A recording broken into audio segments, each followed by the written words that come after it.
Hey, everybody. Welcome to another episode of CKCB Features, the interview show that we have, and we haven't had one of these in a while.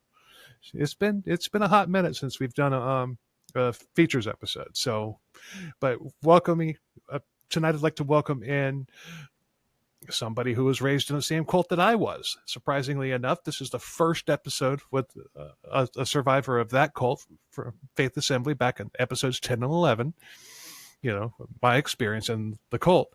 And this is the first survivor that I've had on the show.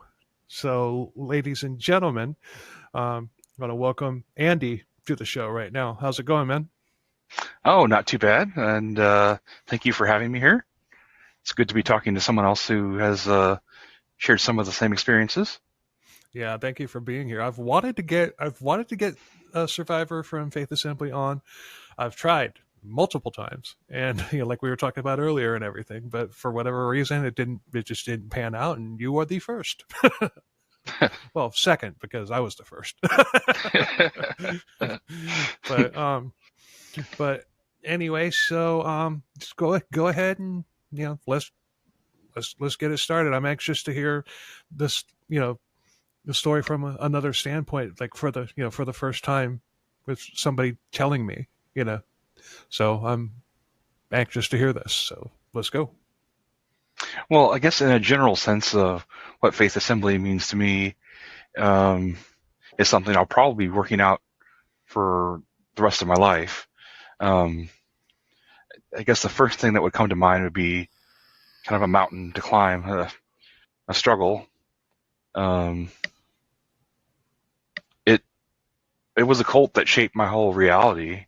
I was born into it, and I didn't know anything else. And because of the isolating nature, I didn't really have friends outside of it. And the family I had outside of it, I did have a relationship with, but not quite to the same level that probably would have been the case if I didn't, if we weren't in the cult as a family. So, how long were you? How long were you personally a part of it? I was born into it. My parents met in marching band at Purdue University, and there was a satellite church called the Lighthouse in Lafayette, Indiana, which is right in that area. Bruce Kenzie, right? Yeah, Bruce Kenzie was the minister there. Thought so. Yeah, he led that, so he was part of our satellite church. I visited. We visited the main church a couple times, but much more familiar with. Did you go to Did you ever actually attend the Glory Barn? It would have been post Glory Barn days that I went there, and I couldn't tell you much. I think there was actually a building at that point, but I don't remember that much because we only visited a couple times, and I was still pretty young. Yeah.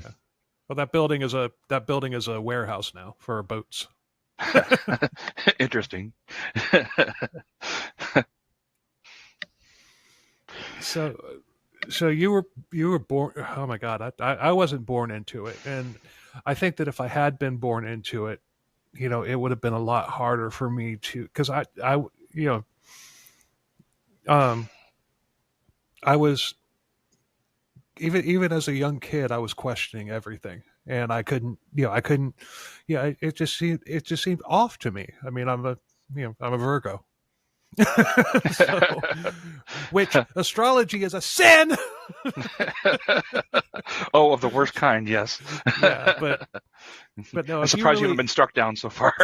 If you look into I don't like follow horoscopes or anything like that, but if you really look into the basic descriptions of the people born under each sign, they're pretty accurate. They're pretty accurate.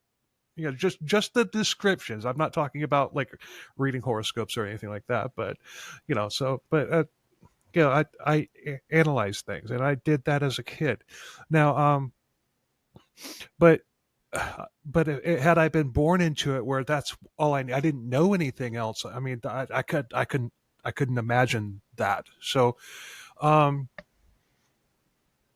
so tell us about your upbringing as far as, like as far back as you can remember, like specific things that happened or whatever. Maybe it doesn't even have to be anything like really bad, bad things or whatever. Just things that stuck in your mind from as far back as you can remember. Like, for example, my Star Wars figures. I remember those vividly. but, but yeah, I remember my dad taking me to see Star Wars. Yeah, that's probably the earliest active memory that I have. What's your earliest active memory as far as like the Faith Assembly is concerned? Well, at this point, it's kind of a memory of a memory. But when I was 3 years old, we I had a brother that passed away in childbirth of a collapsed lung, and I remember that. I can tell you some friends I tried to talk about in the cult even, and we were just supposed to not acknowledge that it happened. I was at another. My parents had sent me off to another family's house because at that point you couldn't have children in the hospital. So I came back and was expecting to find my sibling, and that wasn't the case. And that's moment that stayed with me for a long time. And I know you're a musician, but "Wish You Were Here" by Pink Floyd used to make me cry every time I heard it for many, many years. So I know it's a very different meaning to the original band, but that's the way it hit for me. Well, yeah. I mean, music is how you interpret it. I mean, that's freaking rough. And I knew exactly what you were implying, what you meant when you said that. But yeah, God, that's horrible. And can I ask what happened to the baby? My dad wasn't as strict of an adherent, although he was in the cult for most of it of the time from when they got started, when they moved to Indiana, when my parents met, and then up until Bruce Kinsey left, he was a part of it, but he wasn't quite as strict of an adherent as my mother was. So he actually did call emergency services, okay, which was very shunned, and I don't think we were supposed to tell people that, because that would have probably gotten us kicked out. It was a sin. Yes. People, if you're listening to this wondering why I'm doing that, if you haven't listened to 10 and 11, go back and listen to them. It'll be clear to you. I'm honored. I'm honored that I just got to say I'm honored because Andy here messaged me on YouTube today saying that he had heard the 2 episodes that he'd grown up in it, and he appreciated what I had done. And I got back to him. I'm like, "Hey, you want to come on?" "Yeah, when? How about now?" Well, at least I don't have to think too much about it now. No, I'm honored because, like I said, you're the first one of hopefully will be, hopefully more will come. But the reason I asked, for people who might not know, the reason why I asked what happened to the baby was because there are probably who knows how many babies buried in backyards and through the Indianapolis, that region of Indiana. Who knows how many babies? Probably even like wives that died in childbirth too, which did happen. I wouldn't be surprised if there's a couple of them buried in backyards as well. And I'm not even kidding, people. I am not even kidding. When I said a couple episodes ago that I know a lot more now than I did when I did episodes 10 and 11, that's the truth. So I'm not laughing because I think it's funny. It's nervous laughing. But I know you're right. I mean, I know there's some reported death counts out there. Um, I've heard 100, I've heard 91, but I know the real one is maybe possibly much higher because they wouldn't report things like that if it happened. right. I'm sure Oh, they by the did way, yeah, bury. Yeah. I buried my stillborn son in the backyard. Yeah, guess what? You're going to jail, bub. You know. um, so no, there's no telling. And like I was telling you earlier, and like I've said, if you factor up all the number of known deaths between Faith Assembly, all the satellite groups in the United States and throughout the world, you have a body count higher than Jonestown. And you also have, but if you factor in all the ones that we don't know about, the ones that were, where they got away with it, where the kid, a baby was buried in the backyard or whatever, the number could be even higher, or is even higher, guaranteed. So, I mean, it was a horrific thing to be in, for all those involved, and all except for Hobart Freeman and the brass. The brass being Steve Hill, Bruce Kinsey, Tom Hamilton, and a couple others. But so okay, what take us to where you want to go next. I mean, I want you to tell your story. I don't want to. I don't want me to have you tell the story that I want. I want you to tell the story. So, but It was just very isolating. I mean, when you're something that I remember being 3 years old and I had a 1-year-old sister, and I remember there was a lot of mourning in the house, and I felt like I had to take care of her at 3. And looking back on that, I'm like, yeah, that's something else. That's that's really horrible. not something I should have had to feel. Right. And that there was a lot. I went through a lot to forgive my parents. Um, Now that I'm a step parent, I do see um, the humanity of adults. Like there are a lot of tough decisions, and you're going to make the wrong ones, and those are very wrong. But I've kind of learned to let go of the resentment and just forgive, just because I need it for my own personal healing too. And I Yeah, do you still don't. want to have a relationship with them. So Well, you don't forgive for the person you're forgiving. You're forgiving for yourself, yeah. for your own mental health. And yeah, that's something that I struggled with for a very long time. But my mom and I did make peace. So, but so okay, so you get into okay, you were 3. You get into kindergarten, or were you homeschooled, or did you go to public school?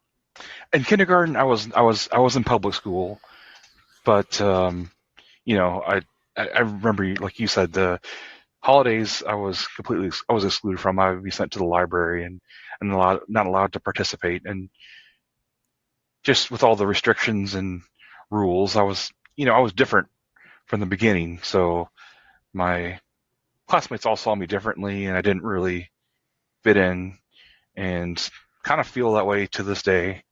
Um, I've had trouble with making friends and relationships, and I didn't have my first serious relationship with a woman until I was 31, Oh and it well, was one I shouldn't have married. I did. So she'll agree. She'll agree that she shouldn't have married me either. But yeah, I wasn't ready, and even then, so it, it's been you know a lifetime of dealing with a lot. But I think um, and honestly, it's been hard for me to talk about it with anybody, even my close friends or my wife or therapists. I pretty much just won't talk about it, and I think I've come to the point where I do need to kind of get it off my chest, and maybe thinking telling my story will help a little bit move past um, the struggles that we've been through. Yeah, it definitely does help.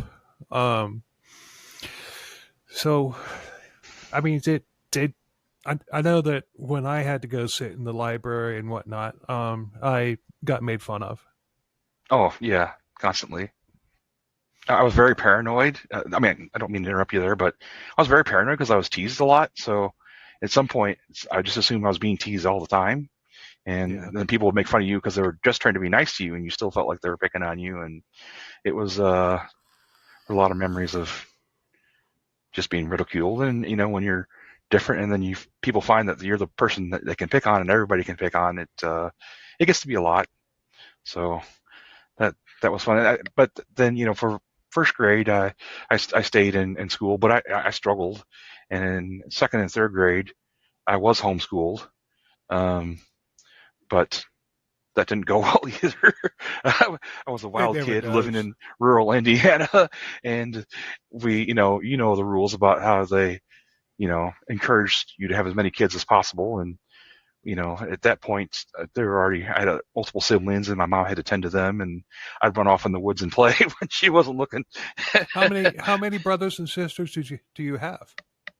I have five surviving, So it would have so been six. yeah, So for a total of seven. yeah. Wow. And of course, there were families that had a lot more than that, Oh so yeah, we were pretty average. yeah. You were average. I mean, there was only one family that I can remember, and the that actually took that to heart, and they had like six kids, and they had the most in our location. But going back to what you were saying about the about being ridiculed, teased and all that stuff. I mean, I was at one point. At one point, I just decided, you know what, I'm not going to the library. I'm gonna do this, and oh my man, and the daughter of the second pastor who we spoke about, we're friends now, but she ratted me out because we were in the same grade. She ratted me out, and oh man, that I caught hell for that. I mean, I was doing I was singing Halloween song. We are going to scare you. I was doing all that and everything, and she had, for whatever reason, she wasn't in the library, but she wasn't participating either. So she went and reported back, and oh man, I got my ass kicked by my mom, and I got admonished by the by the pastor. It wasn't her dad at that point, but I got admonished by yeah, I was but I'll tell you one thing. I've gotten in contact with with an older woman.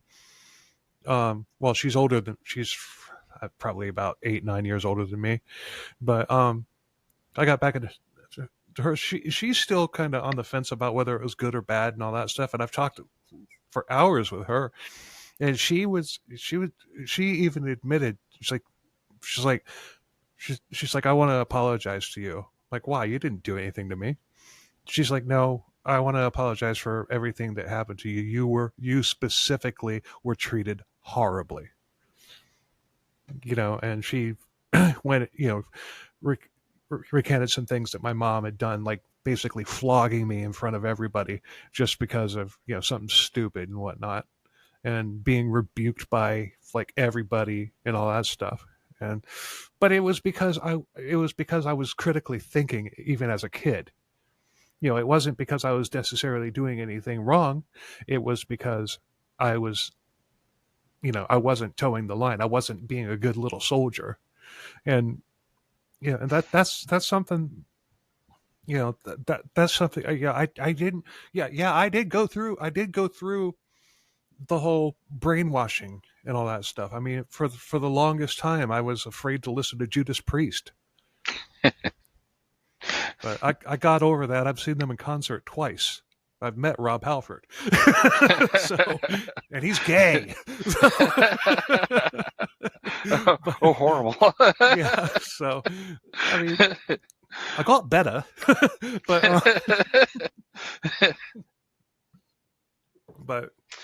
yeah, I mean, you're right about the public, spankings and worse. I mean, more physical, different objects and things like that. I mean, I remember at one point, like we were going to parades and I like clowns, and then suddenly they decided that clowns were sinful, and I talked about wanting to go see a clown, and I got spanked for it. So at one point it was fine, and maybe even the same week, even I was like, I like that clown, and I got punished pretty severely for that. Well, clowns are creepy. Yeah, I don't like them now, and maybe that's was beneficial, but unnecessary. So, was there a point in your in your experience where, as a kid, I'm not talking about as a teenager, but I'm talking about like as a kid, where you're just like, something seems off here? It's kind of hard to remember that, because I remember even being at the point of when Hobart Freeman died, praying with other kids my age, and I would have been 8 years old at the time, for his resurrection. So I was still pretty, even up until his death, still pretty ingrained into it. And I just didn't know any other reality. So I didn't question it as much. And it took me a long time. I went to college for a couple of years, and I struggled. It was such a social, I don't know. It was being exposed to normal American culture was such a culture shock for me that I couldn't succeed academically, and I failed there. And I think that was a big part of it.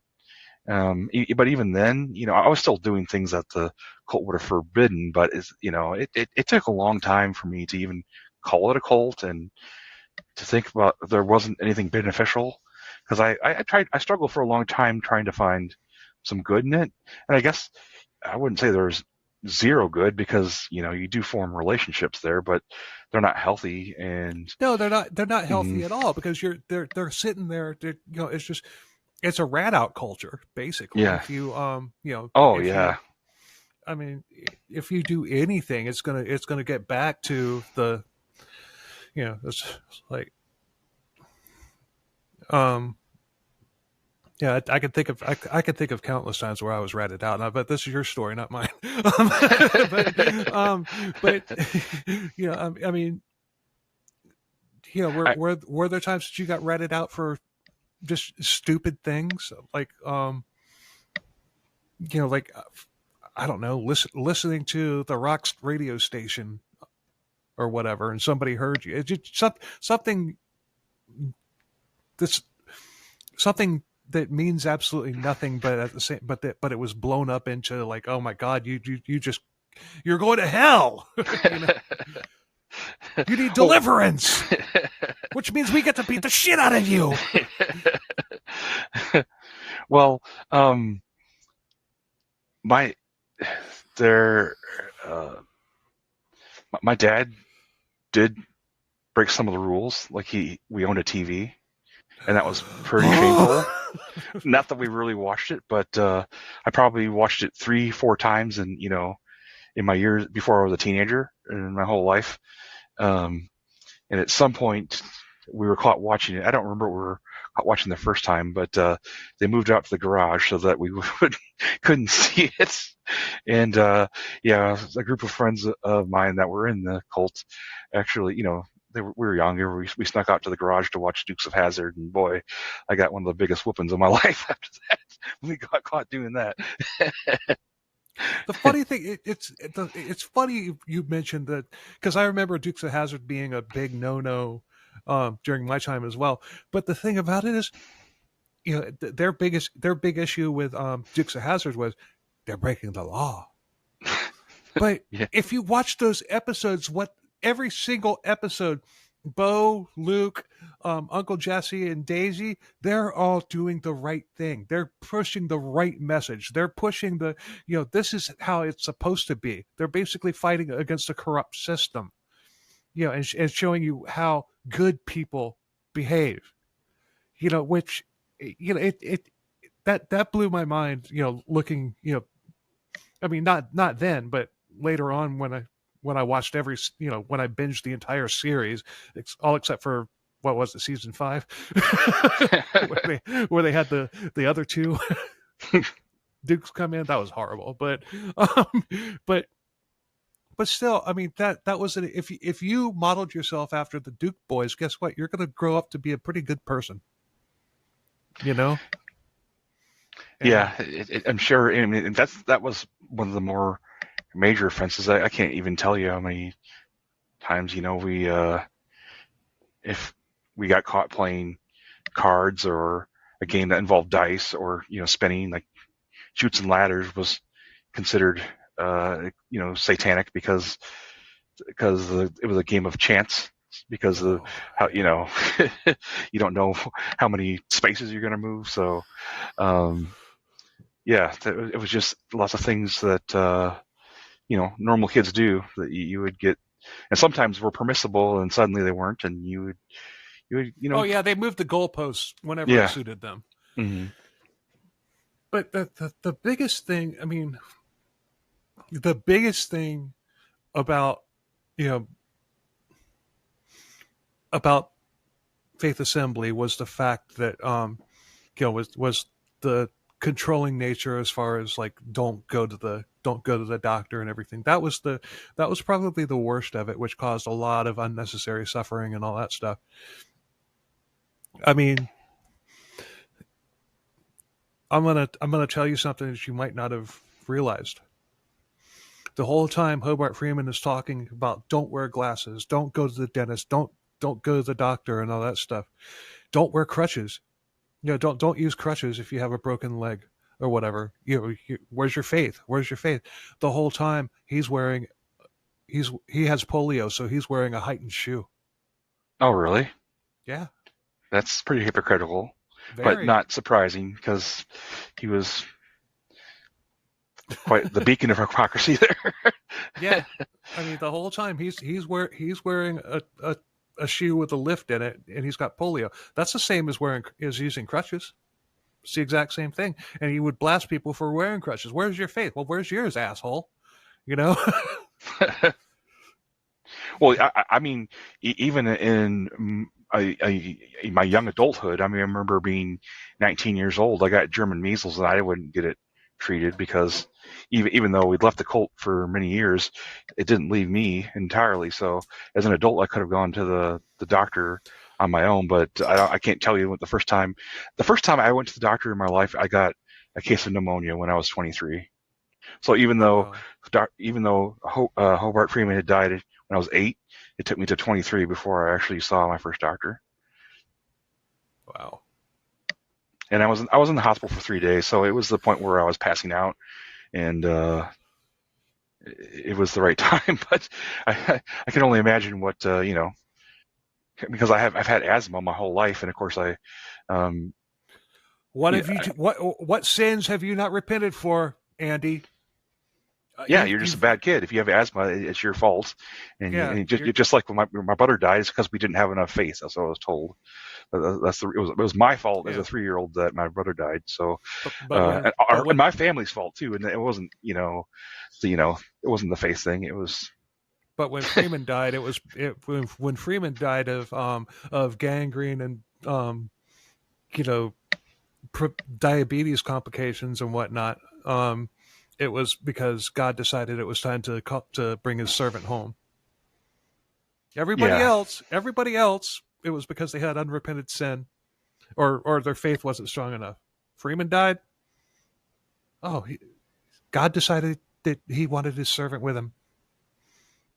It was almost like his body wasn't even his, like the way we thought it. It was almost like he was never. It was just like almost an avatar of this deeply spiritual being that was godlike. So even if his body died, he would come back in some other form. Yeah. I mean, I hate Kenneth Copeland, but I would love to interview Kenneth Copeland about Freeman, because Kenneth Copeland even said that Freeman was a nutcase. If Kenneth Copeland calls you a nutcase, there's something wrong there. There certainly is. Yes. I think I kind of remember. I mean, he was somewhat sanctioned at some point, but then, like every other, preacher or any other Christian faith, they were all considered evil, and you couldn't associate with them, even if they had really similar beliefs. Right. You couldn't associate. They were not the faith assembly, so they're going to hell. And basically, anybody that existed on Earth prior to Freeman becoming a pastor was going to hell. Everybody. I remember that because only Freeman had the true doctrine, and all cults will be like that. I've got the true doctrine. I referenced this this particular podcast on on several of the cult episodes. There's this what the hell is it called? The Cult Next Door. It was about a cult that was very similar to Faith Assembly, and except this guy was a little more liberal than Freeman, meaning that, well, at first he was just as like goody two shoe conservative as Freeman was, but later on, when he started noticing his numbers dwindling, he changed it to allow more fraternization between young boys and girls and stuff like that and everything, and started even it just got creepy real quick. But in their the opening, this podcast is done by the children of this cult leader. They basically abandoned him and told him to fuck off, and their own dad. And for that's really courageous. Yes, I know. So, but in the openings, they take clips from his sermons and everything, and there's one that's like, you're not going to hear this from any other church out there. God is speaking through me. He's speaking through me. Me. And that's all Freeman was. It was all me. And I wonder, I doubt these two knew each other, because that guy, this is a lot more recent than Freeman. But still, it's just like they're all cut from the same cloth. I remember there was a commandment that if you ever see a Hare Krishna person at the airport, you can't shake their hand, because that would be saying that you agree with them, and that would be an instant trip to hell. And we were on vacation at kind of a family cabin, and some neighbors who were introducing themselves, and they wanted to shake my hand, and I wouldn't do it. And I didn't realize that because they're not Hare Krishna, I could shake their hand, because it wasn't forbidden for everyone, but because they were obviously of a different faith, because they weren't in Faith Assembly, I didn't shake their hand. And right. So I was chastised both by the people in my family who weren't in the cult and the ones who were, because I should have shaken their hand, but I wasn't really aware at a young age that, because they're not Hare Krishna, I can shake their hand, but if they, belong to a close enough faith, I can shake their hand, but I certainly can be close friends with them or anything like that. Well, I can remember, like, speaking of what you're talking about there, I can remember being out, at a church function at a lake, and all of us kids were playing together and all that stuff, and I happened to run up, away from the lake up to get something or whatever. Maybe I was getting some water or something like that. I don't know, but I can remember, overhearing my mom saying to another mom that was there, it's just like, look at them. They're just sticking to themselves and playing together. They're avoiding, intermingling with evil. These were just other kids. We were playing together because we knew each other. We weren't like, oh, let's stay away from them because they're evil. You know, I mean, it's just so freaking stupid. And I remember thinking to myself, that bugged me. I was like maybe 10 or 11 at that point, and it just bugged me. It's just like, we're not religion. We're not doing this because of religion. We're doing this because we know each other. We're not going to go pair off with, like get in on somebody else's crowd, because that would be rude. It's just like everything had to everything had to have a tie into God. Everything you did had to have be in one way, shape, or another godly. Everything. I remember like being lost in a car. Like if you can't find where you're going, you took a wrong turn, and obviously you weren't listening to the voice of God because you got lost. Just if there was construction and you weren't familiar with the area, God must have been punishing you, and so you got lost on the way to where you're trying to go.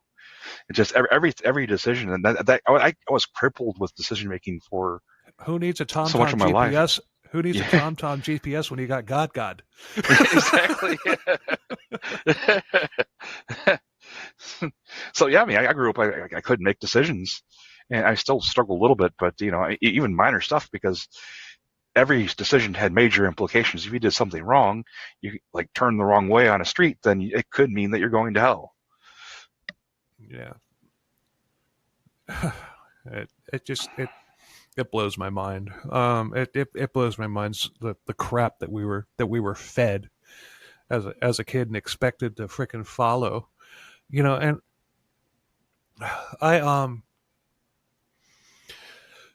the podcast, Leaving the Message, the William Branham historical research podcast that I was telling you about, they read an email the on the series where they're talking about Faith Assembly. They read an email from an older woman. She was saying that that a lot of the kids that were, the people that were there in the 70s and 80s and everything, Generation X basically, a lot of them had turned away from God, and it was like really heartbreaking and all that stuff. I'm just like, can you blame us? It's not that we turned away from God. It's that we turned away from, institutionalized mind control. That's what we turned away from. We didn't turn away from God. I believe in God. I still believe in God. I don't, but I can't walk into a church without my anxiety going through a roof.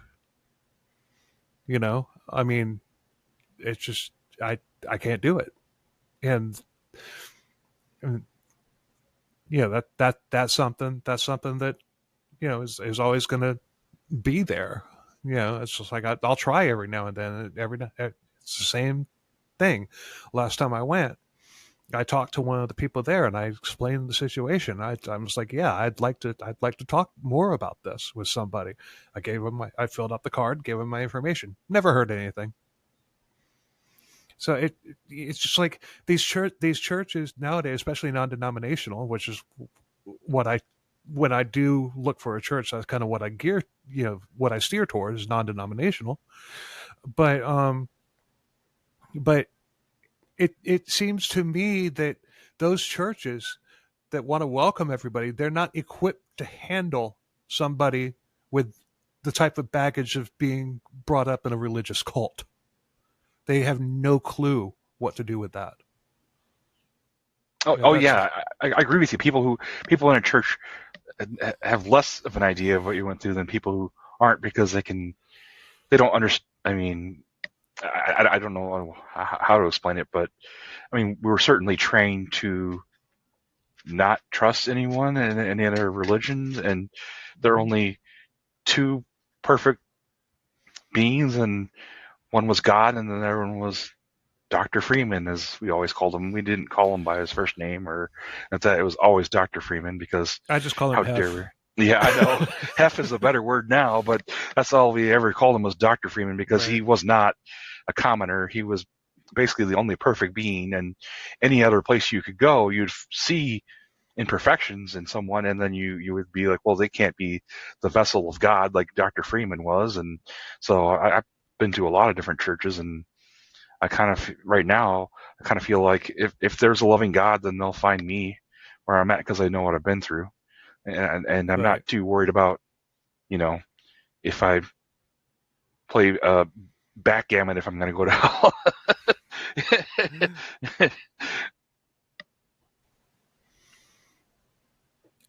How old were you when you got out of it? Well, my dad left when I was 8, when Bruce Kinsey left the cult. Um, He I, left. He left because he called Freeman out on his bullshit. yeah, yeah, and Which, you know, bravo to him, right? Because it wasn't he as like a son-in-law. yeah, So he that was had, a son-in-law, and I can remember listening to Bruce Kinsey's testimony tape and everything, and about how when he met Freeman, Freeman's like, well, do you believe in God? No. But then he finds God and winds up becoming a pastor. But no, I think Bruce Kinsey and what he did was like the equivalent of like Darth Vader redeeming himself at the end of Return of the Jedi. yeah. I mean, he wasn't blameless. I mean, but you know, No, he I mean, wasn't. But still, yeah, but he left. I mean, he the whole story is told in that podcast series I was showing you about. I mean, it's just like it's just blew my mind. I was just like, okay, all right. If there's anybody out of this whole hornet's nest that I can have have some respect for, it's Bruce Kinsey. and he was the worst of evil beings when he was probably worse than Satan himself when he left. Oh But yeah. you know, I mean, I don't remember much about him personally, but he was in Vietnam. He served in Vietnam, and I remember because Sunday school was forbidden, so all children of all ages were basically, unless they were infants, were in the service, and he would Right. tell some stories about Vietnam that kind of scarred me. It wasn't really appropriate for younger kids, but I don't remember much about him personally. But I do Well, that's just remember, it. That's just it. They don't care about anything. Yeah, they didn't care about anything. They would basically bring a kid up and beat the shit out of the kid, claiming the kid had a freaking demon. You know, and that's just that's the part that kills me. It just like on top of everything else. I mean, Freeman was about to be indicted. Well, he was indicted. He was about to go to trial for negligent homicide, and and then he died. um, yeah, Freeman didn't kill himself. I mean, there were demons everywhere. I mean, that's one thing I remember, and I remember like I had the demon of jealousy, and I remember like I had a list of I think at least 19 that I supposedly had, and I was exercised probably at the age of 8 or 9 for all these demons. I had like jealousy and doubt and questioning and things like that. So I think there were a couple different times I wasn't. It didn't happen in front of the whole church, but I think it was brought before one of the elders to perform this exorcism, so that I would stop doubting and being prideful of my achievements and things like that.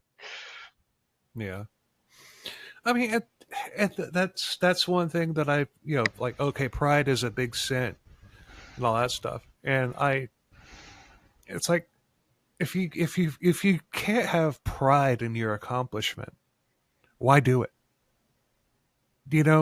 Because and I think that was a driving factor, just another weapon that Freeman had in his arsenal about how to beat people down. Because if you do something and you can't take any credit for it, all the credit has to go to God and all that stuff, then guess what? you're just a worker ant. That's all you are. And I mean, he knew what he was doing. I Oh, mean, I'm sure he did. I mean, wasn't he a salesman? I mean, I'm sure he knew how to read people and well, he was manipulate them. he was a shyster before he got led to God, and I can't remember if I said this in episode 10 or not, but he allegedly found God when he was on his way home, um, in Tampa, Florida, and it was on. I think it said that he was on Dale Mabry Drive when he had this revelation. Well, there's nothing but strip clubs and a football stadium on Dale Mabry Drive. He ran out of money when he went to the strip club, and that's where he had his revelation. I'm serious. I think Dale Mabry. I think it's been a while since I've really looked into that and everything. I think that he said he was coming back from like being on Dale Mabry Boulevard, and like I said, nothing but football, nothing but the Buck Stadium and strip clubs on Dale Mabry. And football was, of course, a big sin too because of the violence. I mean, actually, the Bucks weren't a team back then, so it was nothing but strip clubs. Oh yeah, because the Bucks came into the league in '76. Yeah, so he was already well into being a cult leader at that point. so it was nothing but strip clubs then.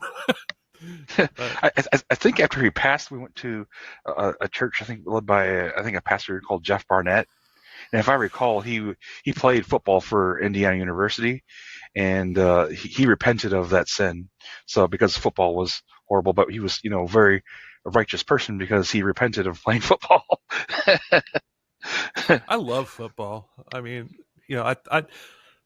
I really do. I absolutely freaking love football. It's just people that don't get football, they don't understand. They think it's just a bunch of people lining up and running into each other chasing a ball. No, it's a chess match is what it is. It's a physical chess match is what it is. Because I mean, it's just I love football. But and for Steve Hill had that whole series about no 9-inning games, but that encompassed all sports, and it was all a sin because it's a spirit of competition. Well, if you don't compete in anything in life, how are you going to better yourself? You're not. You had to be helpless, and the only thing you could be proud of is that you were in the one true chosen church of God. That's the only thing. You have no ego. Well, what if I was just like, all right, I'm in this church, don't care. Well, you were forbidden from not smiling. You had to smile all the time, because you were so happy because of the freedom you had. So that was forbidden. I mean, I remember you mentioned something about enjoying the songs, the minor keys, but I remember that was sort of shadow banned. I don't remember if it was officially done, but there was a lot of gossip and criticism for when they're playing minor keys in worship because you had to be happy all the time. There were two songs. Yeah. There were two songs that had minor keys, and I can't remember.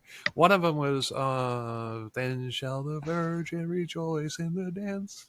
But but you know what that is? That's a frickin' Jewish song. That's Jewish music with Christian lyrics thrown on top of it. I kid you not. That is a Jewish song with the "Then shall the Virgin rejoice in the dance, both young men and old men together." La la la la la la la la la. Yeah, that.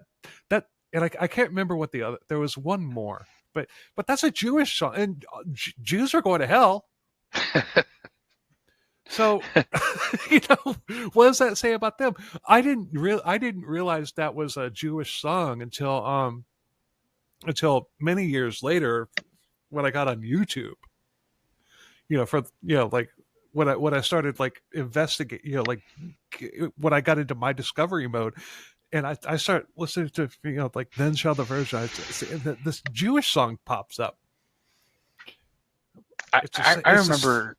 It's the go ahead. same music. It's the same music, but it has completely different lyrics, and it's Jewish. It talks about the Torah. It talks about stuff like that. And so I googled the name of that song. That song came out a long time before the Then Shall the Virgin song. So yeah, they totally just took the music of a Jewish song, and you can even hear it in the freaking music. I mean, that's Jewish. That's yes. That's Jewish folk. It sounds music. Great too. Yeah, it does. but it's minor keys. But so yeah, they appropriated that while telling you that Jews are going to hell because they're not part of Faith Assembly. My dad took us kids without my mom to a different church when I was 10 or 11, and their worship song that was like to the tune of the theme for Chariots of Fire, and we were and my mom was like, "You can't go there because they're definitely going to hell because they used the theme from Chariots of Fire to make that song." Meanwhile, they're actually already doing it in Faith Assembly. So that's a beautiful piece. That's a beautiful piece of music. Oh, it is. It's moving too. Yeah. And what I don't get is it's just what did they have against music? I mean, it just music. I honestly think that the whole thing was music didn't become an issue. I mean, rock music and all that stuff was frowned upon and everything, but music didn't become a hot button issue until Steve Hill started releasing his original music. I don't remember Steve Hill's music as much, but I remember there was somebody called Carl Sykes, maybe, or Carl Seitz. I don't remember how to pronounce it. It's a vague memory, and I remember that we listened to that music a lot. So I'm not sure where he fit in. I think he might have been part of the main church there, but I couldn't tell you much about the history there. I remember the music was good, but it was one of the only things we could actually listen to. Well, the music director, I can't remember the music director. That might be who you're talking about. The music director, who was there for a very, very, very long time. Like from the beginning until well after Freeman died. But he was, God, I wish I could remember his name. Carl doesn't ring a bell for me, but I can also remember. I can also remember, like, there was this talent show that was recorded either at the Glory Barn or at the other building. But yeah, it's like that was appropriate listening. Like people getting up and singing songs and all that stuff and everything. And yeah, it's just like I must have, and that tape got circulated, and down to us in Florida and everything. And my mom grabbed it and made a copy of it and all that stuff. And I must have listened to that tape like 100 times, and I can remember thinking, like, that must be so cool and all that stuff. I was already a guitar player at that point, so I was imagining myself up on stage, playing and all that stuff. But it just, I mean, it's stupid. I mean, it's stupid that they would put a limit on that. It's just like, okay, well, what's wrong with, say, I don't know, Striper? But, Striper. Oh yeah, that was. I love Striper. I caught COVID at a fucking Striper concert.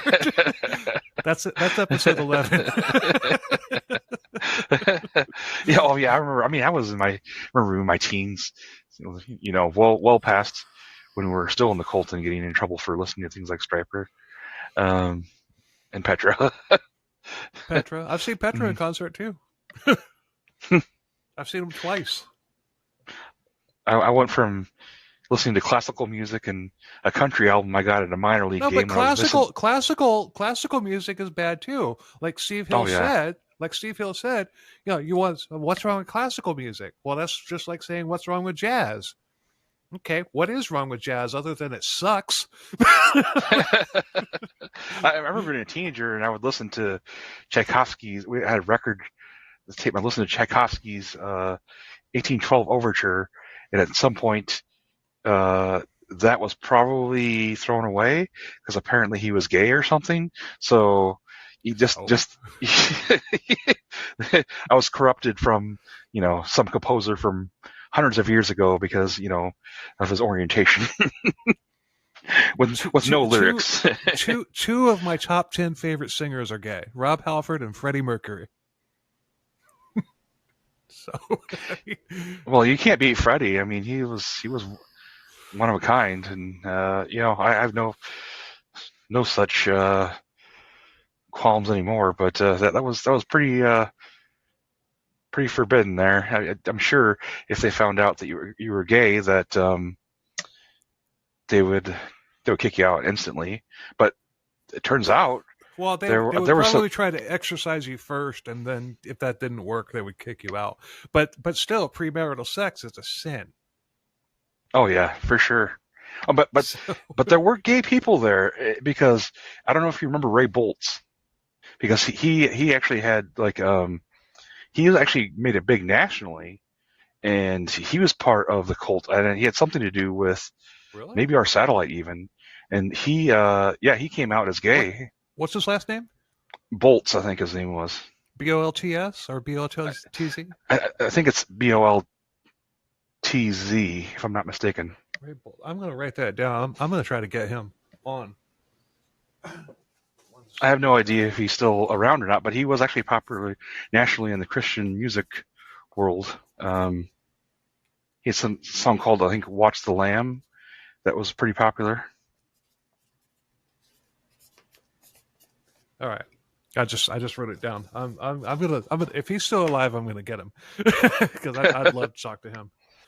If he was part of Faith Assembly and then became a Christian rock guy, wow. Yeah.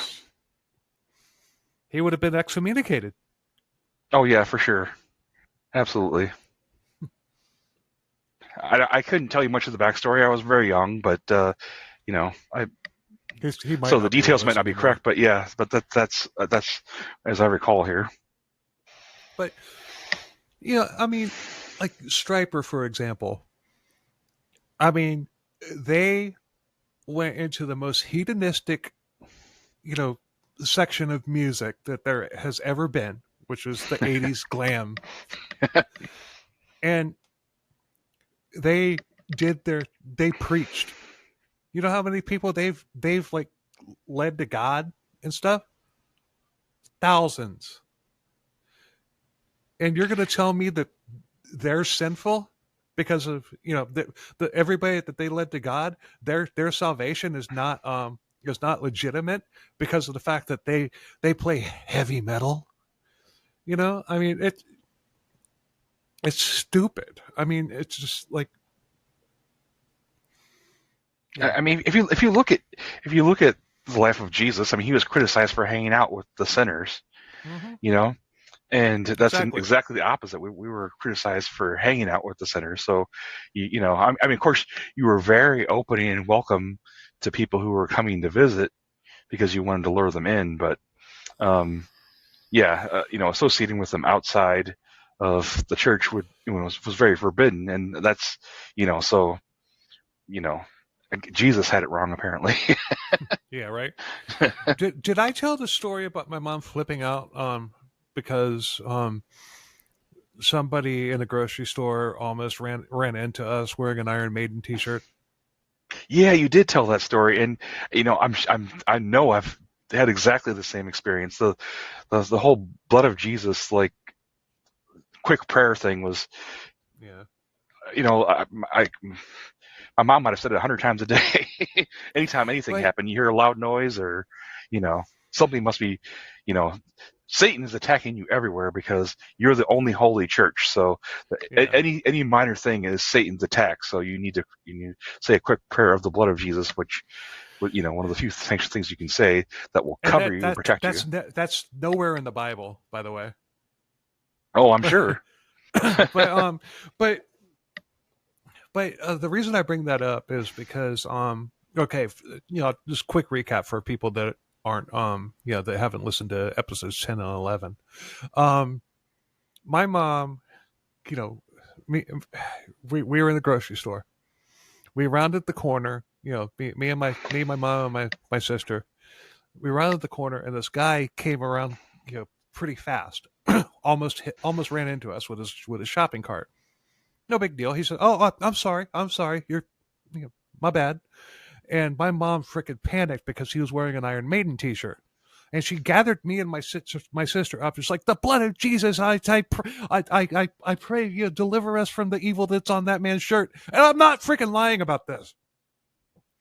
But the reason I bring this up is because when I was in junior high school, I had learned how to by that time TV was okay again and VCRs had become somewhat affordable. And we had one, but I had learned how to splice tape back together. And my buddy in school had this Iron Maiden videotape the tape had gotten cut. And we were talking, and I told him, I'm like, I know how to I can fix that for you. Just bring it to me. So he brought it to me. I took it home. I fixed it, and I pop it in the VCR, and I'm watching it, just to make sure that it's okay. And all of a sudden, Mom walks in, and the video that happened to be on was Number of the Beast.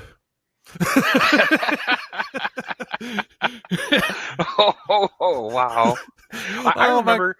That there was a seminar, I think, downtown Indianapolis, and there just happened to be a Pink Floyd concert downtown that we walked by to go into the seminar. We had to say a quick prayer to cast the demons out of us because we heard music coming out of the stadium when Pink Floyd was playing. God. I love Pink Floyd. I really do. Oh, yeah. It's just, I don't listen to them very often, but when I do, I need to listen to them. In fact, I'll probably be listening to them again real soon. Oh, yeah. Yeah. But my mom just, "What are you watching?" I mean, I fixed a tape for a friend of mine at school. I'm just making sure that I fixed it correctly. But she saw the tape case lying on the coffee table.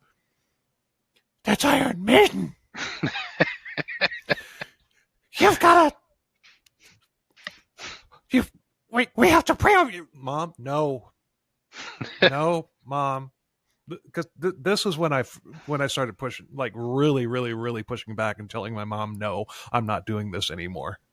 I'm like, "No, Mom, this isn't going to damn my soul to hell just because I fixed an Iron Maiden tape for a friend of mine." "Well, he shouldn't be your friend." Because he likes a genuinely good, like amazing metal band. By that time, my mom had already, accepted the fact that I was going to start listening to heavy metal, but she just didn't approve of Iron Maiden because of their evil, scary imagery. Well, I remember like I always internalized myself as the bad kid, and my brother would have been the good one had he lived. So what did you do that was so bad? Tell us that. What did you do in your mind that was so bad? Well, I was always getting in trouble, so naturally I wasn't a good kid. But what were you getting in trouble for? I think I had a lot of attention deficit issues, and I know that I had a lot of focus, so I was considered rebellious. And so you had a demon. Yes, I had a demon. But I listened to "Shine On Crazy Diamond" by Pink Floyd, and I would be like, that's what he would have been. He would have been damaged, but he would have been at least good. He would have been the diamond, you know. Yeah. I wish Pink Floyd would just pull it together and do one more tour. Oh yeah, more. With Roger Waters. Just do it. I'll pay whatever the hell. I'll buy a seat at the very top of the stadium. Yeah, I'll go. I'll pay $500 for that seat. But at least, yeah, I really regret that I never got to see Pink Floyd in concert. I mean, David Gilmour is such an amazing guitar player, and it just. Oh yeah, he's amazing. I could listen to him for hours. Yeah, I love that he's not like flashy. It's just like feel. It's soul. It's just like his guitar solos just like punch you in the freaking heart and just grabs it and just like you feel it, and a lot of these guitar players can't do that, and I just wish that I would love. Just come on, guys, just one more time.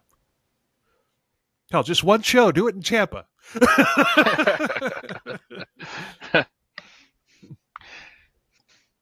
I remember, and it's not music related, but I remember this house I grew up in until I was 4.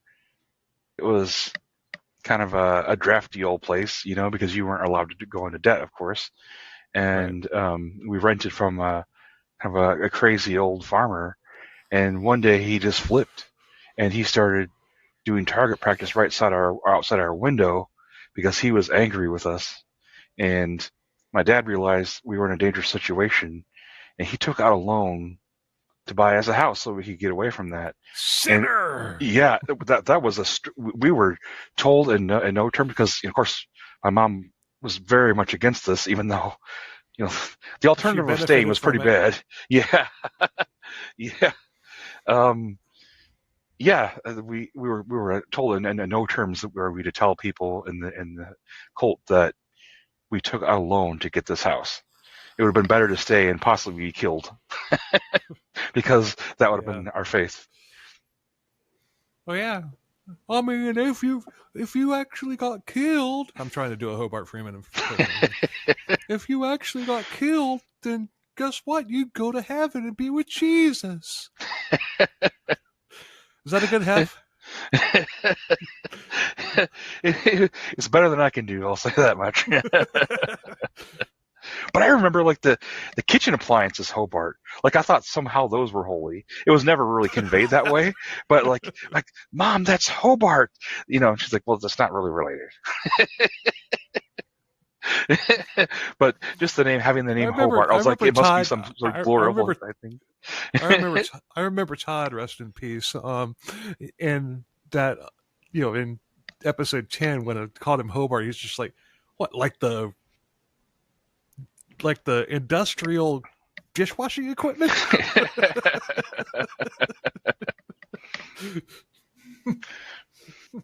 But there are certain. I mean, do you remember there's certain foods you couldn't eat, like angel's food or devil's food, because that would be sacrilegious.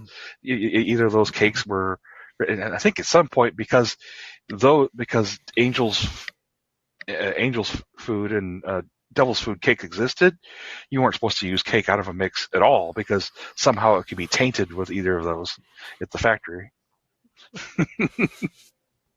There is this like musical meme that somebody put together with like auto-tune and like annoying keyboard music.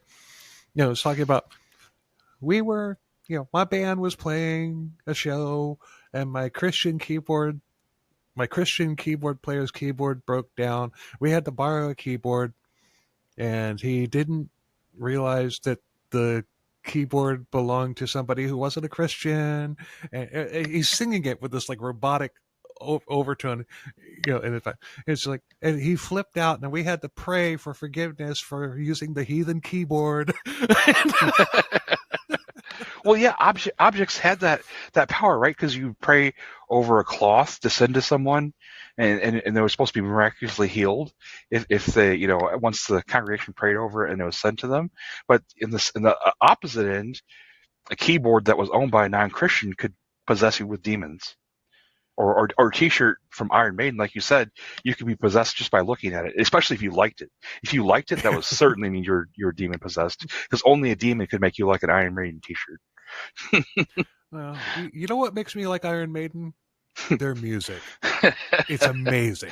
It's incredible.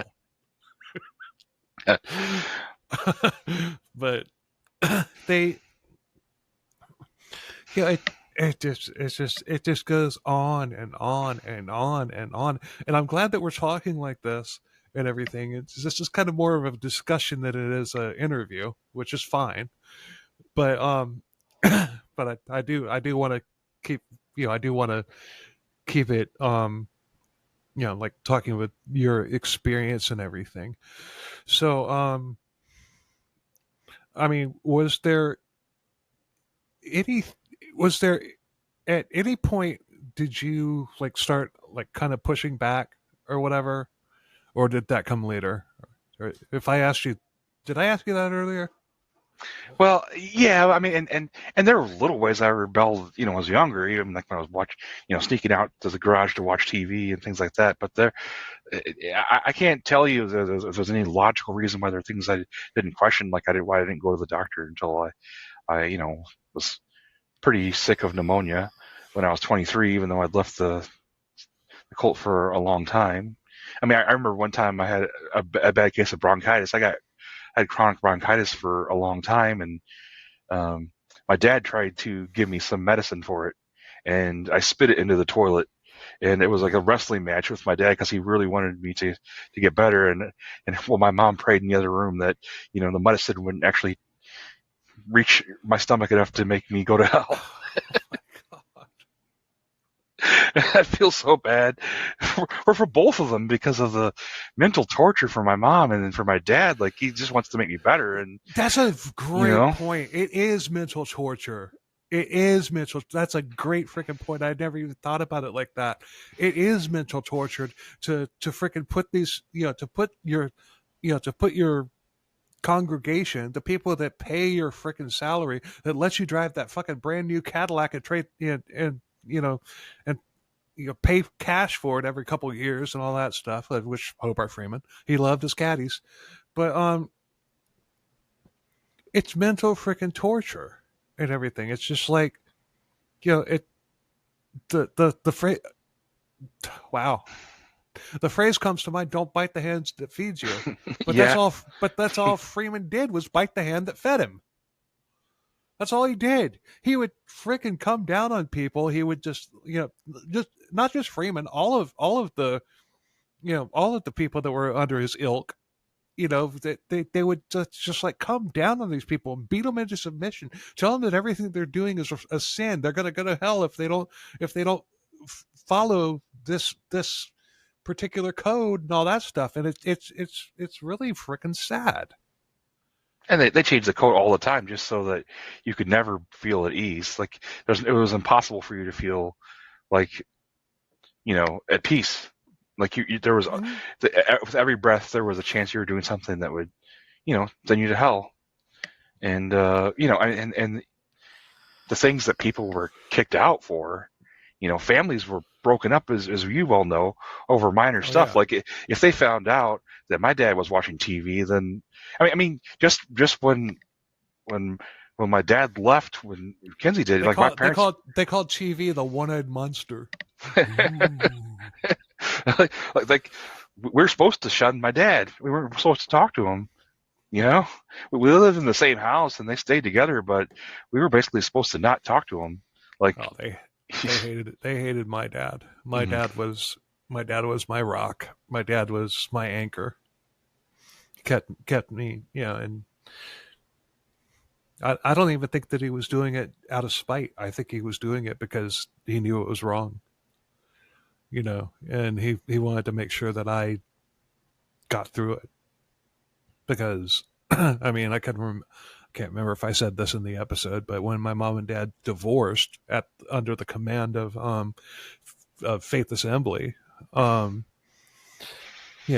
fucking lost it. And my mom told me that I was, it's a spirit of self-pity.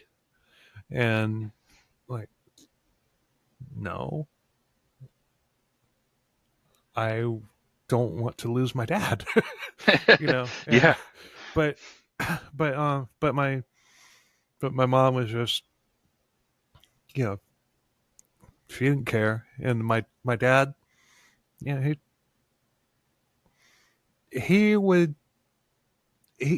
knew what he was doing. He was keeping me grounded because I got nothing bad to say about my dad, but I do wish that he had just picked up a phone at some point, be like, look, this is what's going on here. But because whatever. It's the first time I've ever said that about my dad. But this stuff doesn't go away, people. It doesn't. Never, no. I mean, I don't know about you. I mean, it's a little bit different, but like at some point, like Amway was a big part of our particular satellite. Like Amway? we were supposed to, make money. Like we weren't being, holy enough. And we would go around to different door to doors, and my sisters would be wearing their long shirts and, very, very plain outfits, and we looked very out of place trying to sell Amway to people because it was supposed to be the thing you're supposed to do. Holy crap, I didn't know Amway had been brought into this. I mean, Amway on its own is cultish. Yeah. So it doesn't really surprise me that one particular satellite location decided to incorporate that. It was never, I think, officially for the main church, but I can no, that wouldn't. If it had been in the main church, I would have heard about it. But no, this was probably something exclusive to yours. But you're under Bruce Kinsey, though. I don't think it was even him. I think it was like an associate pastor, as I recall, possibly, and who turned like some kind of prayer meeting basically into an Amway club, and I guess probably they were trying to make money for themselves, so they're recruiting people to work Amway sales. Any type of pyramid scheme is a cult-ish. It makes sense. It makes sense that they would do it. They probably marketed it as something like you want a job that's not going to send you to hell? Do Amway. All you have to, and you'll make a lot of money. All you have to do is get like 20 people under you. They get 20 people under them. They get 20 people under them, and you'll make millions of dollars. Well, it was probably more so you can buy tracks, books, and cassettes. I hate those chick tracks. Every time I see one, I cringe. They're called chick because they're called chick tracks because the person that originated them, his last name was Chick. So that's why they're called chick tracks. But those little things about like you read through them. It's so cringe. I wish when I'd known we were going to talk about that, I would have pulled one up and read it. But everybody knows what I'm talking about though. Those little books that are like, like 3 inches by 2 inch by like an inch and a half or whatever. You flip through them and everything, and it's just the ridiculous stories and everything. He smoked one. Johnny smoked one joint. And then he died and went to hell. I couldn't tell you very much about the layout of the church I went to. I was pretty young, but I can sure tell you there are always tracks around and books and cassettes because those are always laid out. Looking back on it, that's one thing that like boggles my mind because it wasn't those weren't anything that came out of Faith Assembly. Oh, really? They came from a different. I can't remember which. I think it came from somewhere else. It came from a different cult. But I remember there was a book for sale that was written by like a former doctor about the evils of the medical profession, but I don't remember much about the content because I was just too young to read it. Although, I mean, I read the whole Bible through at the age of 10. Not that I would have any comprehension, but that was considered a huge badge of honor, even though there's no way I could really understand it. I used to own people at Bible trivia. Oh yeah, they really drill it into you. You know, I mean, that, yeah. even though I haven't really read the Bible a lot at all for a number of years, many years, I could probably still win a game of Bible trivia with sitting down with a group of people that go to church regularly. I could probably still win. The way I feel about the Bible now is kind of like, until I learned Aramaic and Hebrew and Greek for myself to learn what people were really saying. No, I was saying until I learn all that, I'm not really going to know much about what it's saying, because it's a translation, and there's certain things you're just not going to understand in the translation. Fire me off a Bible trivia question, just off the top of your head. Let's test this. Is there a Romans 3:25? No, no, not like that.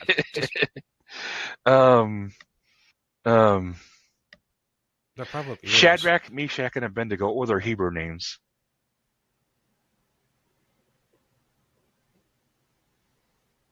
You got me. Hananiah, Azariah, and Mishael. Oh yeah.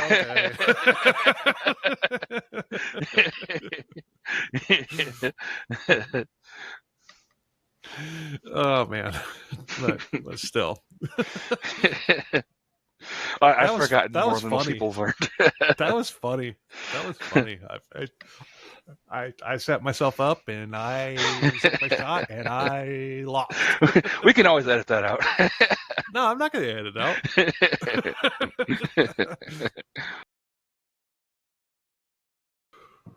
But isn't it weird how important music was, but at the same time it was so, I mean, it was their music. It was well done.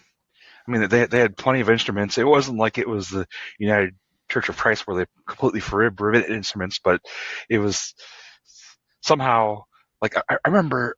But there were some weird rules. I think I remember drums were supposed to be bad at some point because they were African, which is racist. Odd. Yeah, it's racist and odd, and it's not the only racist thing I think I remember. I remember some things like the song, like the "Rain, Rain, Go Away, Come Again Some Other Day." That was supposed to be some sort of African magic spell. So, yeah, because of the freaking the freaking torrential downpours that would come through there and everything, destroying all that stuff. Destroying all their crops and everything. It's like it's a desert and then it's a sea. Mm-hmm. It's just like, so yeah, I mean, I get it. It makes sense. I mean, it would be like, it would be like somebody in Florida, like writing a song about how they wish mosquitoes would all just die, Oh yeah. And that doesn't mean that it's satanic. It just means they're getting sick of getting tore up by mosquitoes. Yeah, who doesn't write songs about what's going on around them? Yeah. Especially if you're an agricultural society, rain is almost everything. So, right. But that one's more like you're going on a picnic. But still, I mean, we're in the rainy season right now. I just mowed my lawn like a week ago, and it's already like a foot tall. It's like rain, go away, come again some other day. The blood of Jesus. No.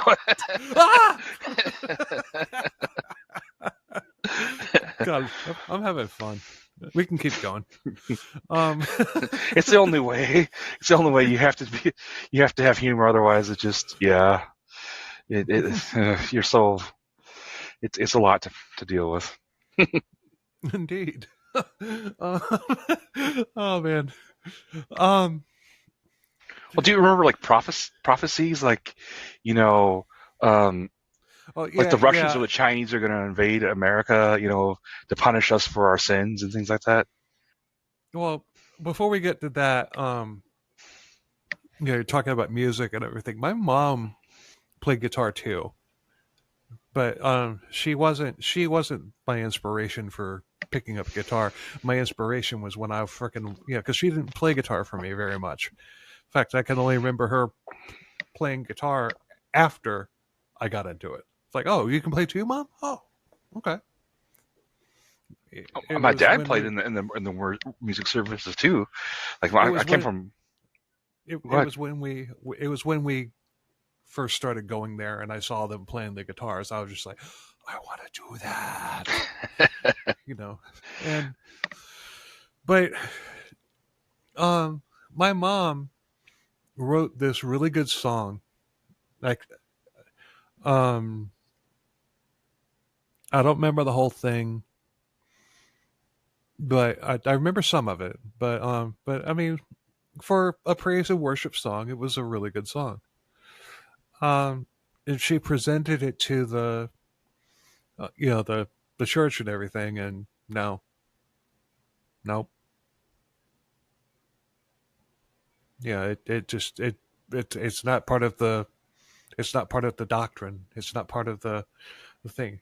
Basically, it would have been a song that she wrote, which she would have been proud to have everybody singing her song. Was there ever an instance of a woman writing a song that would have been included? Because I'm thinking that probably never would have happened, because that would have been shameful for a woman to write a song that men would sing. Okay, I'm gonna sing all I remember from that song. I think this is from. I think this was a verse. I can't remember, but it's just like But the way of the cross was the way he had ordained in a life of holiness. Doesn't that sound like, I mean, it would have easily worked. Oh, and then holy is such a huge concept, right?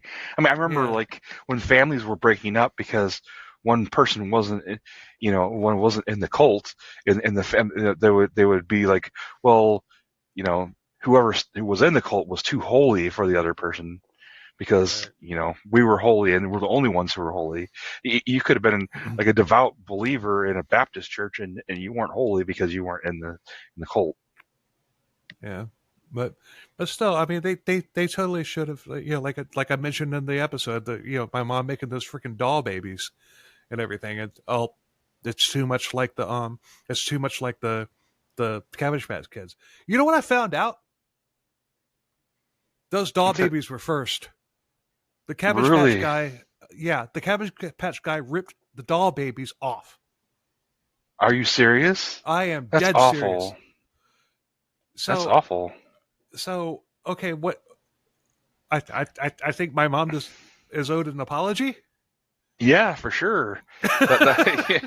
You might have a legal precedent there, but I remember being terrified of the Cabbage Patch Kids, because there was a story told, or this, I think it was an older woman, and if this older woman told the story, she probably had dementia, of a Cabbage Patch doll being possessed by the devil, and it was, like just like in a Chucky.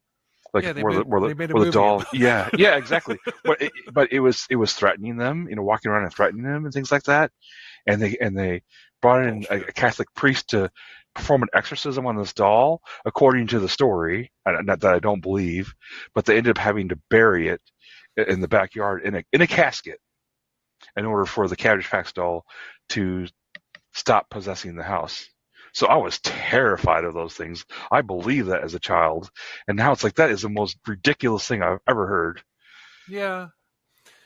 I mean, have you heard the recent thing? It's like they took Annabelle. They took the possessed Annabelle doll out of the road, and all of a sudden the paranormal TV show host that was like hosting the tour died.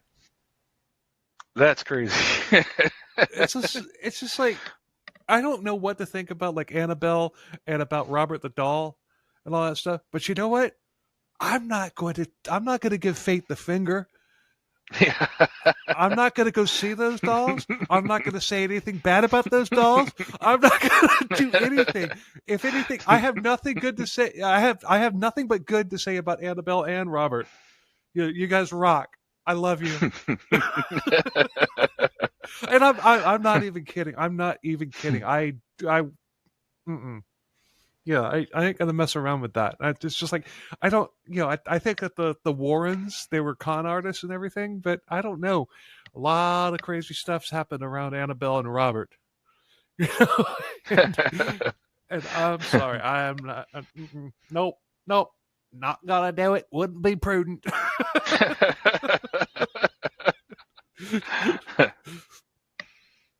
Oh man.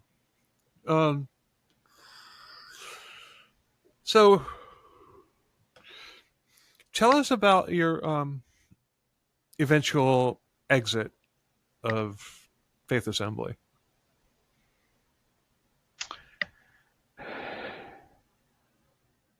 I've had to, there's no like magical moment because it has been Because a magic is a process. sin. Yeah, that's true.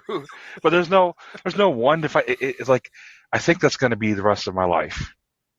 No, Part of me is always there. When you actually left the church.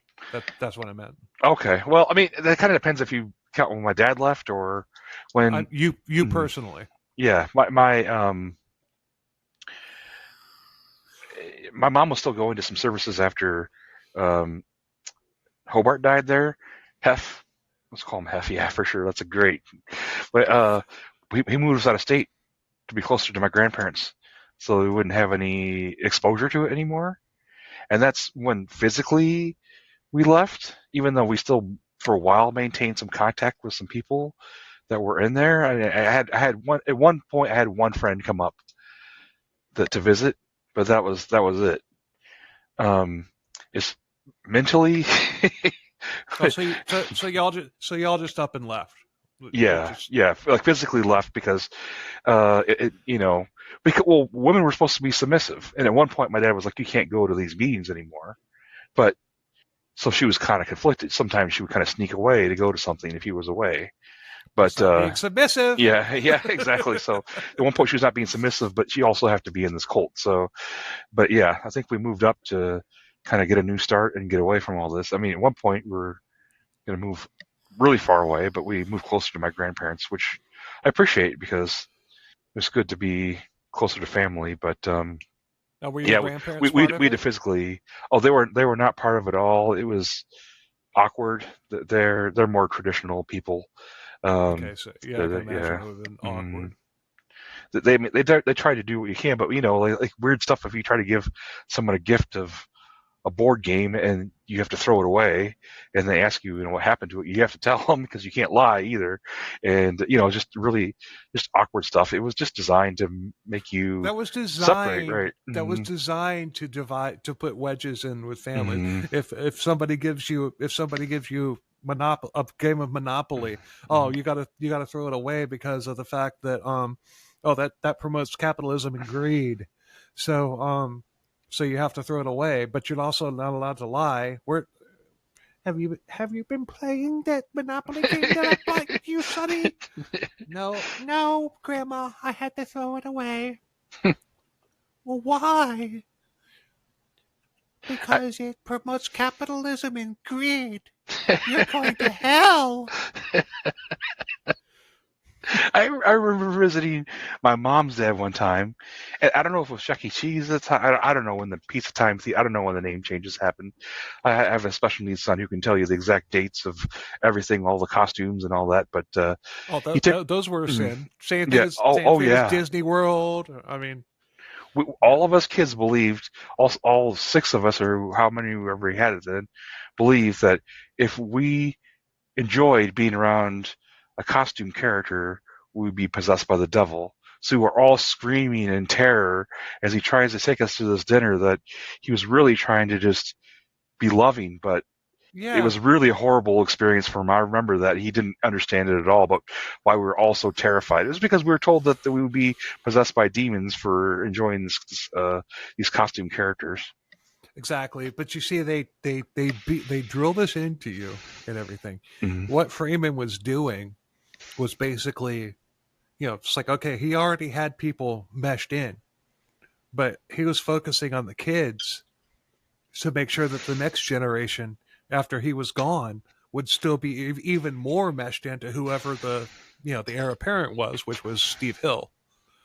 And um, yeah, it's diabolical, is what it is. Oh yeah, I mean, it, we were taught not to question at all. Now I'm like, this guy, and when I'm, family history goes back, and then, well, in the beginning it was kind of nice, and there was no problems with it, but it just got worse and worse, and I don't believe that at all. I think he had evil designs from the beginning to just manipulate people, because whatever he got off on that for whatever reason, and he just wanted to manipulate people, and so you just change things all the time and You know mess what? with their heads. And He was at one of the strip clubs on Dale Maybury. He tried to touch a girl's boob. She slapped him, and then he decided, I'm going to become a cult leader. well, yeah, you have so much power, and I to my knowledge, one thing that he never did, which I got to give him props for, and I don't think that had he lived on, I don't think that would have ever come to this. He did not sleep around.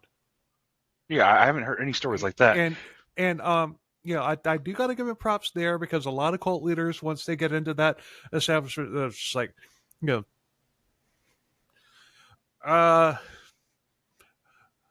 Brother Smith, God told me that he wants me to fuck your wife. I don't know of anything that from any of the clergy, from my knowledge. None of that happened. But there are. This didn't happen in my satellite location, as far as I know. But there have been stories of adults messing with kids. Yeah, that have come out of the various locations and everything. Didn't happen where I was, as far as I know. But I know that happened first, like pretty much firsthand.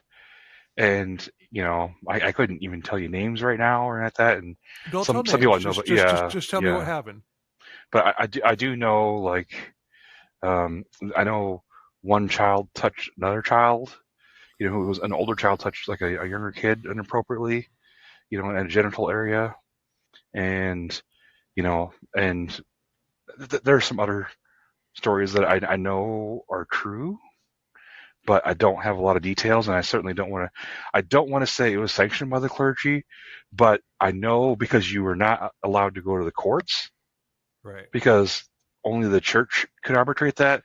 That chances are it was happening to a decent amount of people, and it was covered up. But I don't know for sure. I don't think anybody's ever said that. But stuff was going on that was not punished. I mean, I've heard stories, about things that happen and everything, but none of this was about Hef. So yeah. I mean, it's just, so he wasn't going to be one of these, like Jim Jones types that had to fuck everybody, or he wasn't one of them. And and when it came down to it, I mean, he practiced, with the exception of his raised shoe, he practiced faith healing to the day that he died, which his death could have been easily prevented, which is crazy to me. It's just like, yeah, but meanwhile, you weren't allowed to wear chapstick. Because it could possibly be medicated. It's medicine, yeah. Yeah, it could be medicated, so you can't wear chapstick, but it's okay to wear a corrective shoe for your polio. Yeah. I mean, he was a total hypocrite and everything, but at least he wasn't a pedophile. Yeah. I mean, there's not a lot you can say about him, but yeah, that is true. I don't think there was anything officially happening, but there was stuff going on because there was a culture of secrecy that people took advantage of.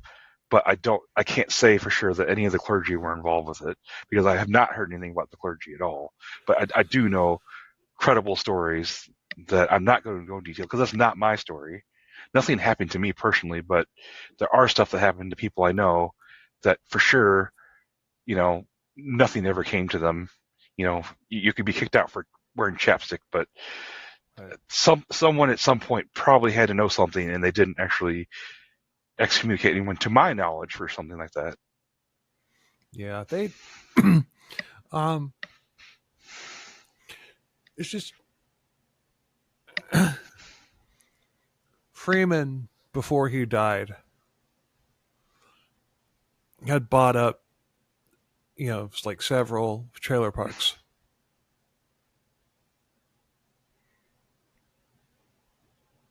That's all we know. He bought several trailer parks, several large trailer parks. That's interesting because at some point people were living in the Glory Barn, weren't they? No, nobody was living in the Glory Barn. Okay, but no, he had bought several large trailer parks, and nothing ever happened because he died.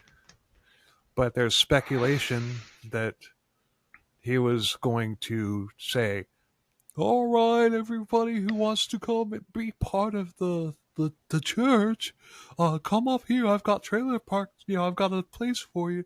He was setting up a commune.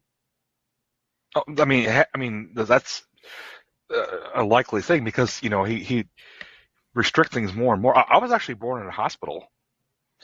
And the rule there was not you couldn't have medicine, but you could actually be born in a hospital when I was young. However, you couldn't have medicine. I was born premature, and there's some sort of medicine that my mother was supposed to take, but she couldn't because it was forbidden. But you could be born in a hospital. But when hospitals started to notice, these patterns of infant mortality and stuff like that, it was forbidden. So only a midwife could come to your house to help you deliver, and they couldn't be a trained nurse because that would be a sin. Yes, that would be a sin. But that's it was just do it like that. A sin. Come on, just do it. A sin. No, a sin. A sin. There you go. Assassin. No. It feels so much better when you do it like that, doesn't it? Yeah, but if a trained midwife had been in my house, they would know because my cousin's a doctor. You blow into an infant's mouth to inflate their lung when it's collapsed, and that's all that it would have taken to save my brother. Just training, and that wouldn't even necessarily be considered medicine. That'd almost be considered like imparting life. Like right. That might have even been sanctioned, but the fact that you can't have a trained nurse there, seeing that what you're doing to neglect, your care, it's a tragedy. Let me tell you how brainwashed they were. And, this one, I'm going to use one woman as an example out of the location that I was in. When I was bitten in my armpit by a brown recluse, and it had swollen up the size of a freaking grapefruit, there was a woman in the church who had been a nurse. She quit that job and was working at a fast food restaurant because she didn't want to be in sin.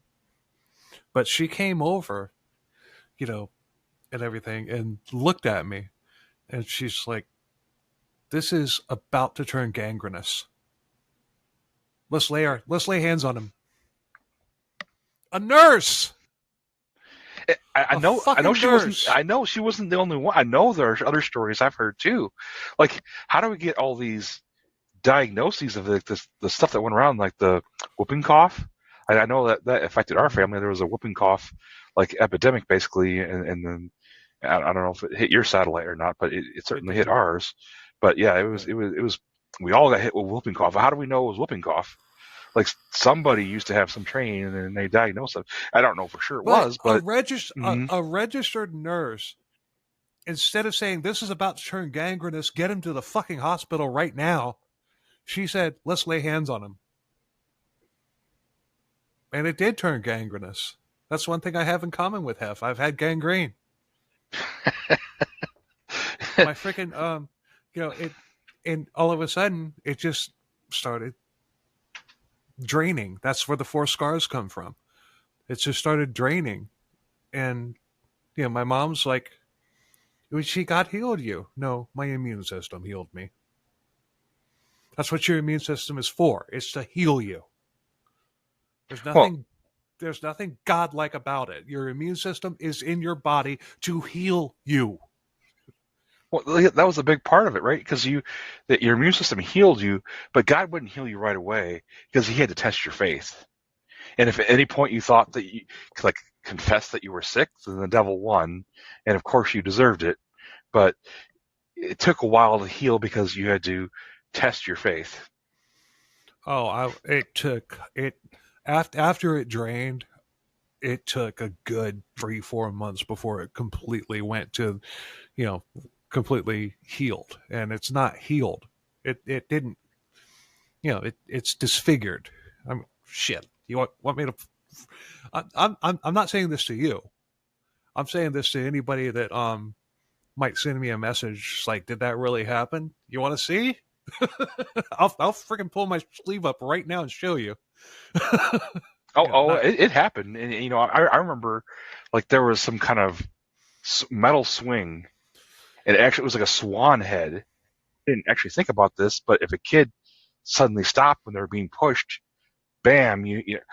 I cracked my head pretty severely, and I remember like my parents had to take me home and hold like a handkerchief to my head for a significant time. And I had a lot of loss of blood, and I still have I can tell you where it was on my head. I can feel it, and I was told, well, at least you're lucky because if you were a heathen, then you would have to go on an ambulance.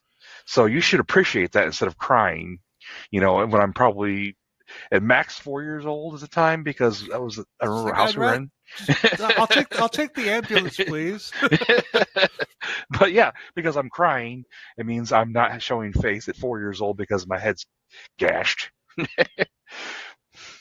Yeah, it's funny because I used to have like really long hair, and when I got it cut off, I went like shorter than it is now. I was just like, you know what, like enough, and I realized that I live in Florida, and the jobs that I had required me to put my hair up underneath a hat. It's like wearing a freaking wool cap in July. So I was just like, finally, I was just like, you know what? Screw it. Well, no, that was the second time I cut it. First time I cut it, I just cut it just because I was just sick of it. But I grew it out again. Then that happened. The first time I was living in Tennessee, but as they were like buzzing it and everything, right around here, they found a scar that was about 1.5 inches long and about 1/4 inch wide. They're like, what the hell happened here? I'm like, what are you talking about? And they showed me in the mirror. There's this freaking huge scar, like right. I can feel it right now. It's right here because it's elevated. And I'm like, I have no idea. Like, that's a hell of a scar. I'm like, okay, so both my parents were alive at that time. My mom said that she didn't remember. My dad said that he vaguely remembered me running and falling and cutting my head. I remember I was 5 or 6 years old, and we're on a playground, and a kid fell off a slide and was knocked unconscious. And they're lying on the ground unconscious, and we were supposed to show disdain for the family because they were calling the medical authorities. So we were supposed to like leave the area because they were committing evil, because they were trying to care for son who had just passed out, like literally unconscious, lying on the ground on a playground. Yeah, that's borderline Westboro Baptist Church, is what that is. I mean, the God hates fags people. Oh yeah, I'm aware. Yeah. That's like very similar to what those Mm-hmm. chuckleheads do. I mean, it just, oh man. So, I mean, is there is there anything else that like really? I mean, okay, like tell us about your transition into it. I know it's been rough on you and everything, but tell us about that. It's kind of been a lonely path, because anybody you try to talk to about it who hasn't been through it, they just don't get it. And they can, even if they love you, they can be sympathetic, but they don't understand. So you kind of have to just take a step back and analyze things. And it's taken me a long time to realize, throw it all away. All of it was bad. There was no good intent behind it, and don't worry about it anymore. But yeah, it's been a long journey, and I've had, I've had a very isolated life. I don't spend a lot of time with friends, and I do spend a decent amount of time with my family because they get it. But I've had trouble with relationships because they don't understand the quirks I have, because I'm still having nightmares about demon possession for stuff that would never really happen. Right. Like I still have, I had, when I was a young adult, 18 or 19, I started working in a factory, and there was a combat veteran who came up to me and he's like, "Where did you serve? I can see that you were in the military." And I didn't serve anywhere, but he could see the PTSD in me because of all the trauma, and I've had trauma since then, but I've had yeah. I've had that happen to me too. Mm-hmm. Somebody I was working with asked me, just like, "Dude, what happened to you? Did you serve in the military?" "No."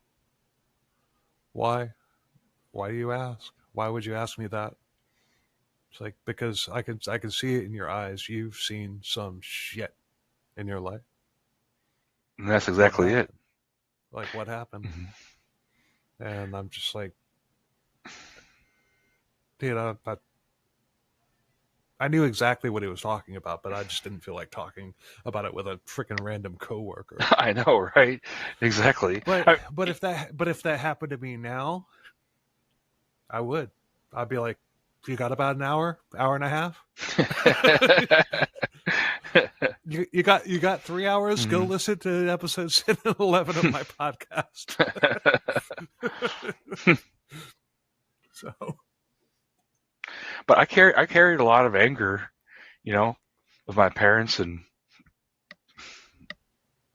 people who were indoctrinating everyone, and I had to kind of put it all away for my own healing, because I have to realize that people are flawed, and I can't move forward if I keep holding on to the past, and that's basically what I had to do. It's been a very difficult journey, and there's not been anyone who's really helped me the most on that. I just basically had to do it myself, because you're trained not to trust anybody, so you really have to do a lot of self thinking, and you analyze everything. What is actually real? I mean, you have to, from the ground up, you have to kind of basically say, what is reality?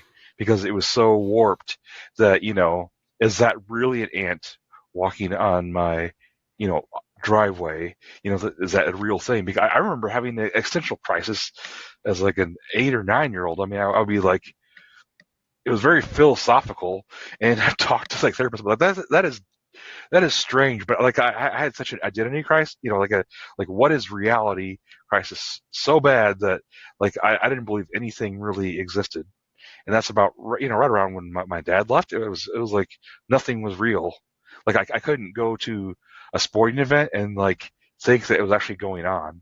Like in my mind, everything was an illusion, and there was no reality. And I kind of had to start from the ground up just to kind of process what I really believe is reality. Yeah.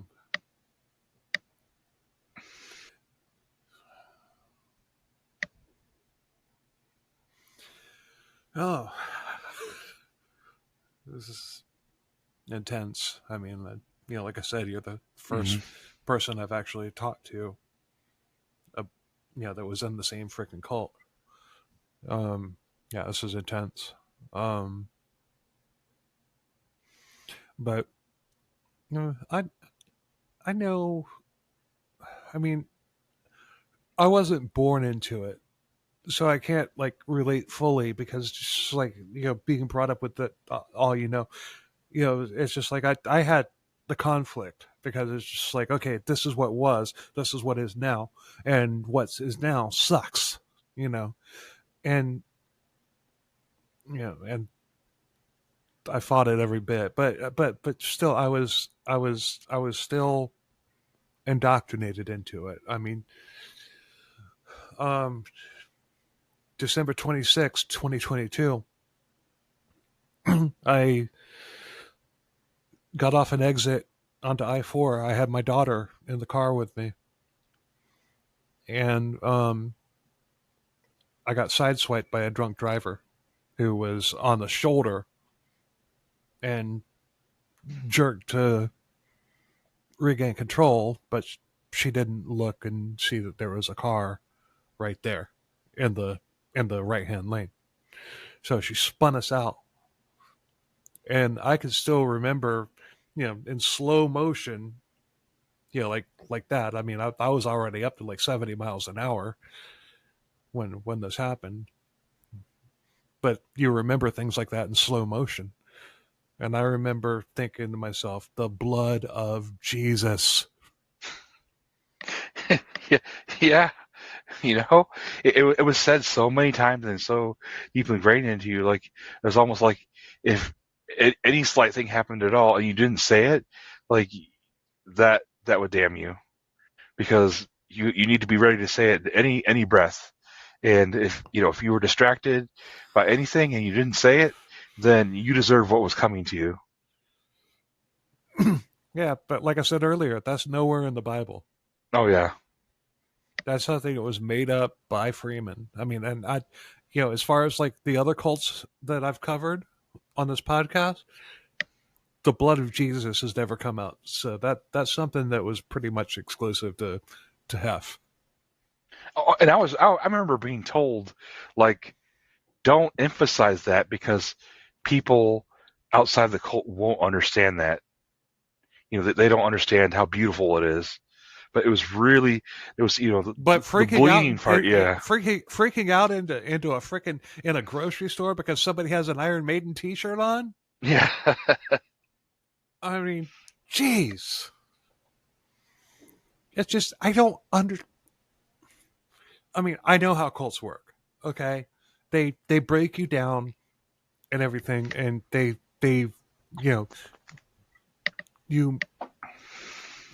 they basically program you to do it. I get it. I just don't understand how it happens. Because I mean, I want a cult to try to recruit me now. Well, I want one to.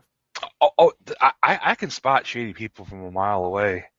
I'm like I'll tell my friends or I'm close to, like that person is not right. Because you can spot them a mile away now. I mean, for a while after the cult, I was fooled by some, pretty shady people. But now it's like you can spot them a mile away because you've already been through it, and it's, how they operate. I swear, if a cult tries to tries to bring me in, I'm gonna let them. I'm gonna go in. I'm gonna expose them, and I'm gonna document it every bit of it for this podcast. Oh, that would be so much pleasure if someone tried to do that, and you're like, okay, people, like the testimony, like you stay up and because that was a big part of it. You had to if you didn't stand in front of everybody and tell your story, but yeah, exactly. Like if you didn't stand up in front of everyone and tell the reason why you were so happy because everything this cult has brought you, then you were a horrible sinner because you need to let everyone know, and yet in every walk of life. I mean, you were talking about talent shows earlier. I was supposed to, I was pressured to join a talent show for school and, sing the songs from the cult so that people would, find the true path. Are you serious? Oh yeah. My God. That's freaking horrible. Did you do it? One of the best things that's ever happened to me is I told the teacher I wanted to do it, and they're like, with your singing voice, no, you're not doing that. They probably knew because one of my fifth grade teacher was actually a former member, so they probably knew some stuff that I didn't realize as a kid about what was actually going on. But of course they know because you have to you file with the time they had school nurses. You have to file with the school nurse that you can't receive care, and even as late as middle school, when I was in sixth grade, I cut my thumb almost to the bone on a bandsaw on a woodshop project, and I was not allowed to get stitches for it. I mean, I did go to the school nurse, but I was not allowed to get stitches for it. So that was, I carry that scar with me today. Damn. But you could. They told me that you could see the bone. I wasn't looking. If a cult tried to bring me in, like I said, I'd let them. And yeah, I'd have a smile on my face the entire time. You know why? Because I'm getting content. I'm going in there with the mindset of bringing this fucking cult down. And with the internet these days, you can find more about the cult leader. You're like, this is a person deceiving, and you could bring some heat. You could do your own sleuthing and definitely bring some people down. Yeah. Google Maps shows this is the house you live, even though you say you live a life of poverty. Why do you have 16 cars in your driveway? No, that would be fun. I would love to frickin' do that. I mean, that would just be amazing. But I'd have to take a bunch of time off from work though. But and I'll be damned if I'm handing my paycheck over to a cult leader, so maybe it wouldn't work. But anyway. All right. Go ahead. Go ahead. I was gonna say there are a lot of prophecies, like the end, the end times about like they had the exact date that Jesus is coming back, like other cults have said. There was a prophecy, I think it was in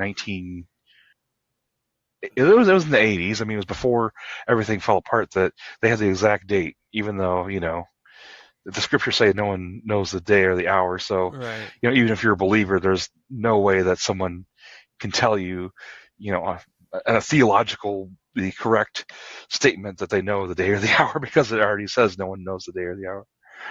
Kenzie did that? I don't know it was him, but there were different people who were prophesying, and there was a huge rumor mill. So there was some stuff that was not necessarily sanctioned. Like when I was talking about the minor key earlier, that wasn't necessarily something that Dr. Freeman had said, but it was kind of something that maybe an associate had said that was never fully considered like a law. But I remember my dad played guitar then, and he was like, yeah, whatever. But there was that rumor, like, how dare you play that minor chord, because somebody said that you probably shouldn't, Minor chords, that's what's going to cause California to fall off the yes, exactly continent.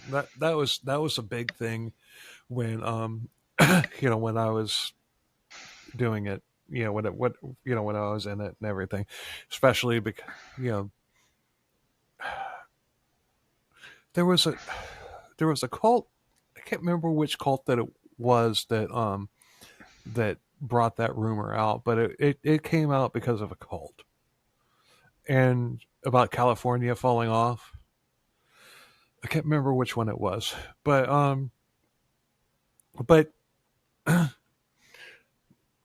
that was one thing that they really focused on in my satellite location because my grandparents, my grandfather on my mom's side was this frickin' NASA frickin'.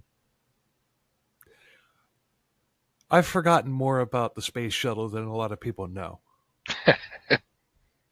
My grandfather worked on the Apollo program. He worked on the space shuttle program. In fact, he is an extra in the movie Armageddon. Oh, nice. Because like once he retired, he still he gave tours to people that were coming there to make movies and stuff like that. And he met Ben Affleck, he met Liv Tyler, he met the entire cast. And then there's that scene in the launch control room where they're launching both shuttles at the same time in Armageddon. And you can see his arm. He's like, that's my arm. He's like, I was there when that was filmed. And of course, that kind of space was considered like almost like evil. But at the same time, I remember. Do you remember there was a concept? The crazy thing of go ahead. Ours, they did not do that. They did not talk about space because our church was literally right across the street from Kennedy, or right across the river from Kennedy Space Center. There was no denying it. Those rockets were going up, but every time a rocket went up, and it was so freaking loud because we're like less than 10 miles away from where it was happening, or maybe more. I don't know, 20 miles, whatever. But still, it's freaking loud. But every time it happened, it's like, praise the Lord, the space shuttle's going off. But there was no denying it because it was happening and we could see it with our eyes. I don't know if it was a denial, but science was certainly shunned. I mean, certainly anything science fiction was, of course, considered the greatest evil. But there was this, I don't know if your church taught this, but there was this concept called being caught up.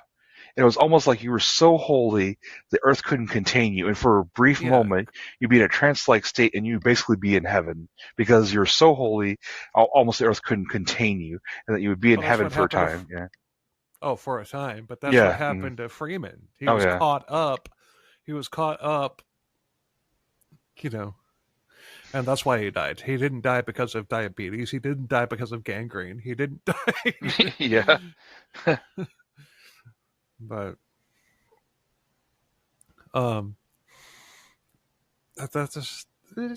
it just blows my mind. And I didn't know how I would react to talking to somebody about this. I mean, it's just like I saw red quite a few times during this.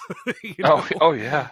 I mean, like without, it's taken me decades. I mean, basically, my dad left in, was it 84 or 83 even, and it's been that long since I can't freeze up or cry or just completely shut down. Like someone asks me a question and I'll be like gone, like I'm not even there. It's taken me decades to even be able to talk about it. Like I can't believe I even carried this conversation long enough without breaking down. But I think it's just a whole part of my healing process. So and I want to help you out too, because it's almost like we're in this kind of community that other people don't know about, and I want to help you out more than anything else because no one else understands what we went through. So that's what I'm thinking. I'll come on anytime you want. How do you feel now? Like it's been lifted from me. Like I can finally say out loud, it's all bullshit. None of it was real. He was a shyster, and I don't feel guilty about it, and I don't feel like I'm going to be cursed or damned or anything because someone else is saying it out loud exactly what I've been feeling. It's all a bunch of BS. The dude was just in it for himself, and there was nothing godly or good about it. And I don't have to feel guilty for doubting any of it. Right. I'm gonna ask you another question. Okay. You listened to my, episodes 10 and 11 earlier today. Uh-huh. How'd you feel after listening to them? I think you see where I'm going with this. To be honest with you, I was almost shaking. So it's really surprised me that I'm this composed now, but I was almost shaking. It's a lot. It is. You're doing great. Well, thank you. So I'm serious. I'm serious. You're doing great. So okay. Coming on here, because like I said earlier, it's just like, I asked you want to come on. You're like, when? I'm like, how about now? and so you did. So what was your mindset then when you decided to do it, like right then?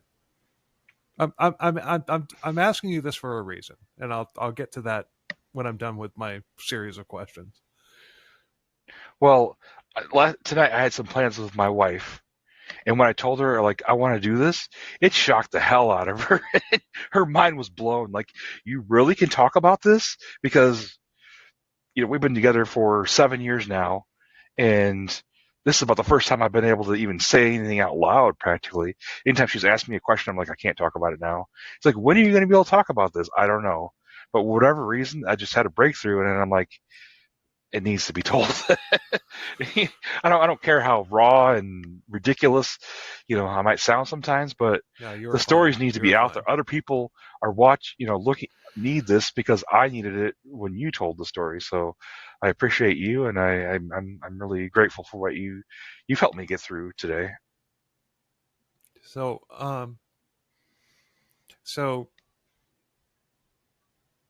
stepping into, I noticed that you were, you were hesitant at first, but the more we talked, you got, a lot more comfortable. And so seriously, well, I already asked you how you feel now. So, but the reason I asked you that, the reason I asked you to break it down like that was just to show people that it's just like Andy found the episodes today. He's doing this interviews conversation with me tonight. Andy,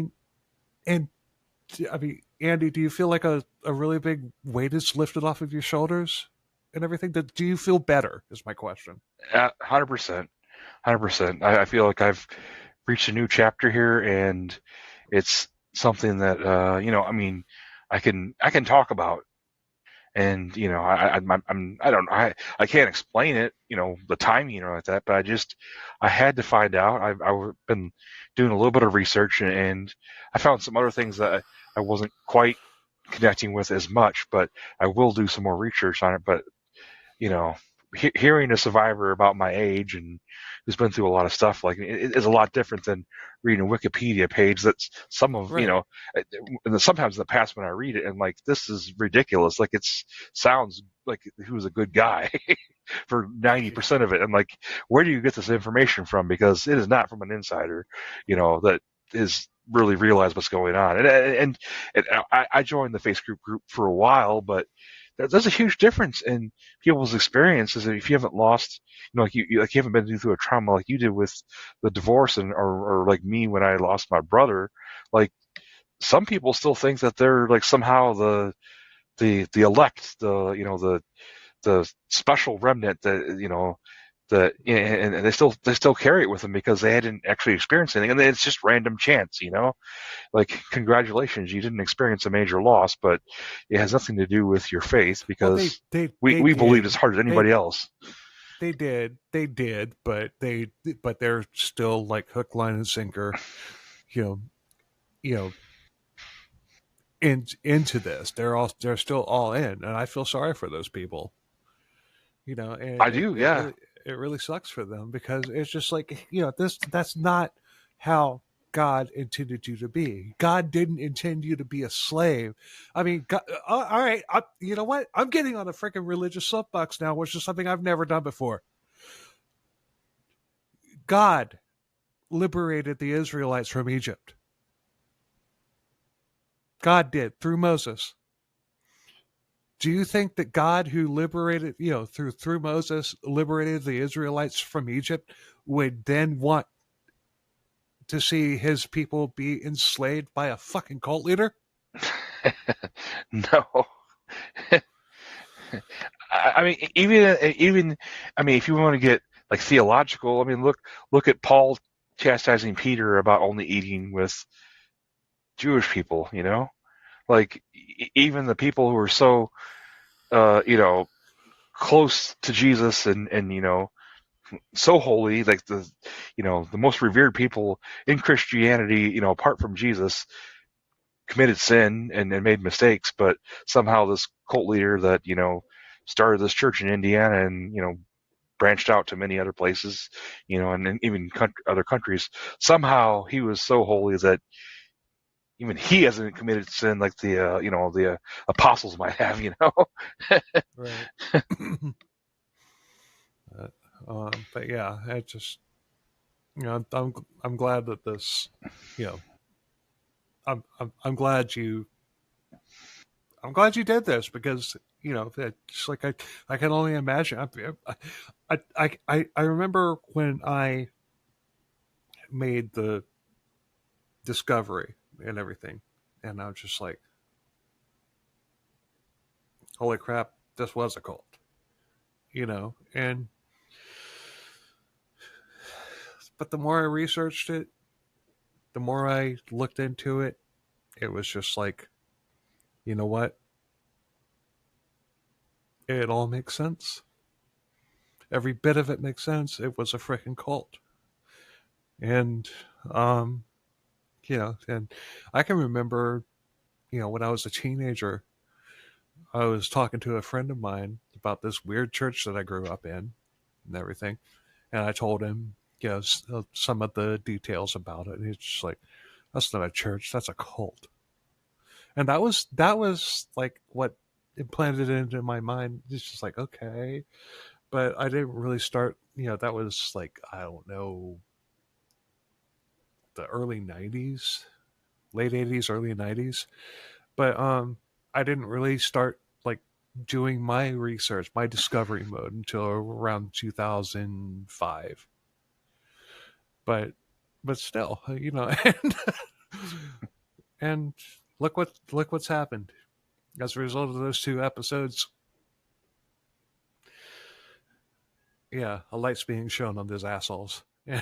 Yeah, I mean, that's one of the reasons why I agreed to talk. I'm like, I've never been on a podcast before, and I'm not like super polished or anything. I mean, but I'm like, yeah, you're fine. We need to speak truth to power here, even if the power is deceased in some instances.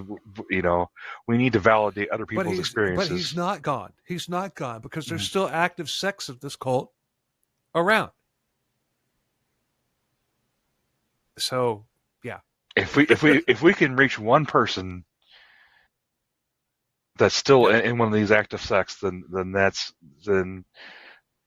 yep, that validates your entire existence, because it sets someone else free. But the thing is they're not using the Faith Assembly name anymore, because that's tarnished.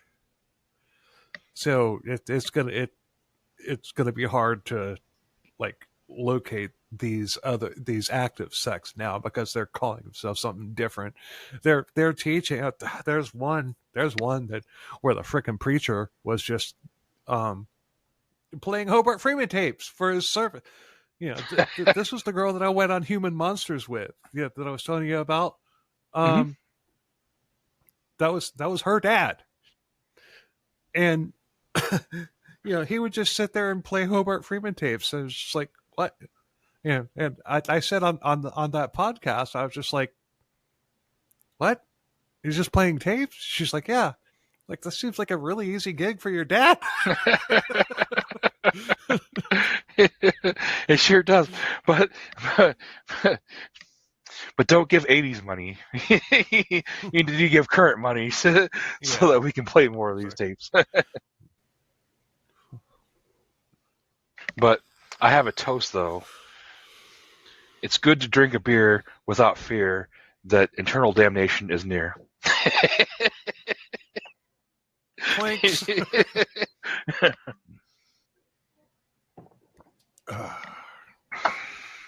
All right. Thanks, man. Yeah, thanks, no Andy, problem. for coming on. That was awesome. I mean, I wound up feeling things that I didn't expect to feel.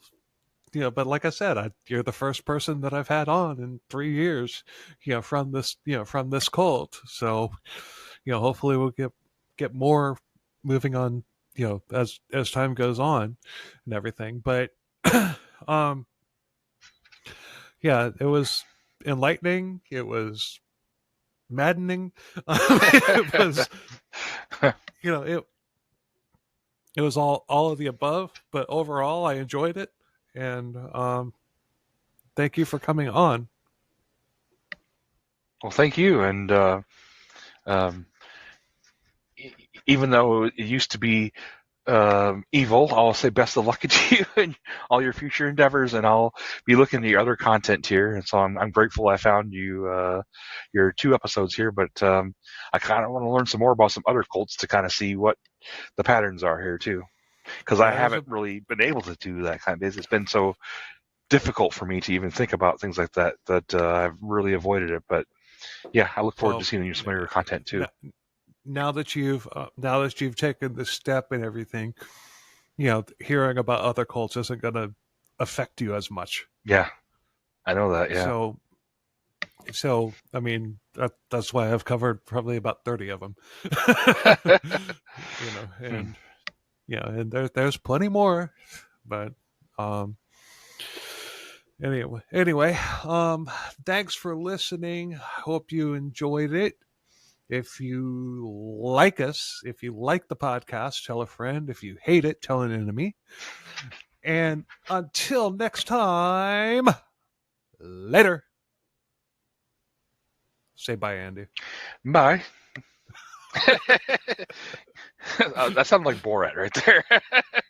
You want to do another one? Say bye. Just say see ya or whatever. Goodbye, everyone, and have a pleasant evening.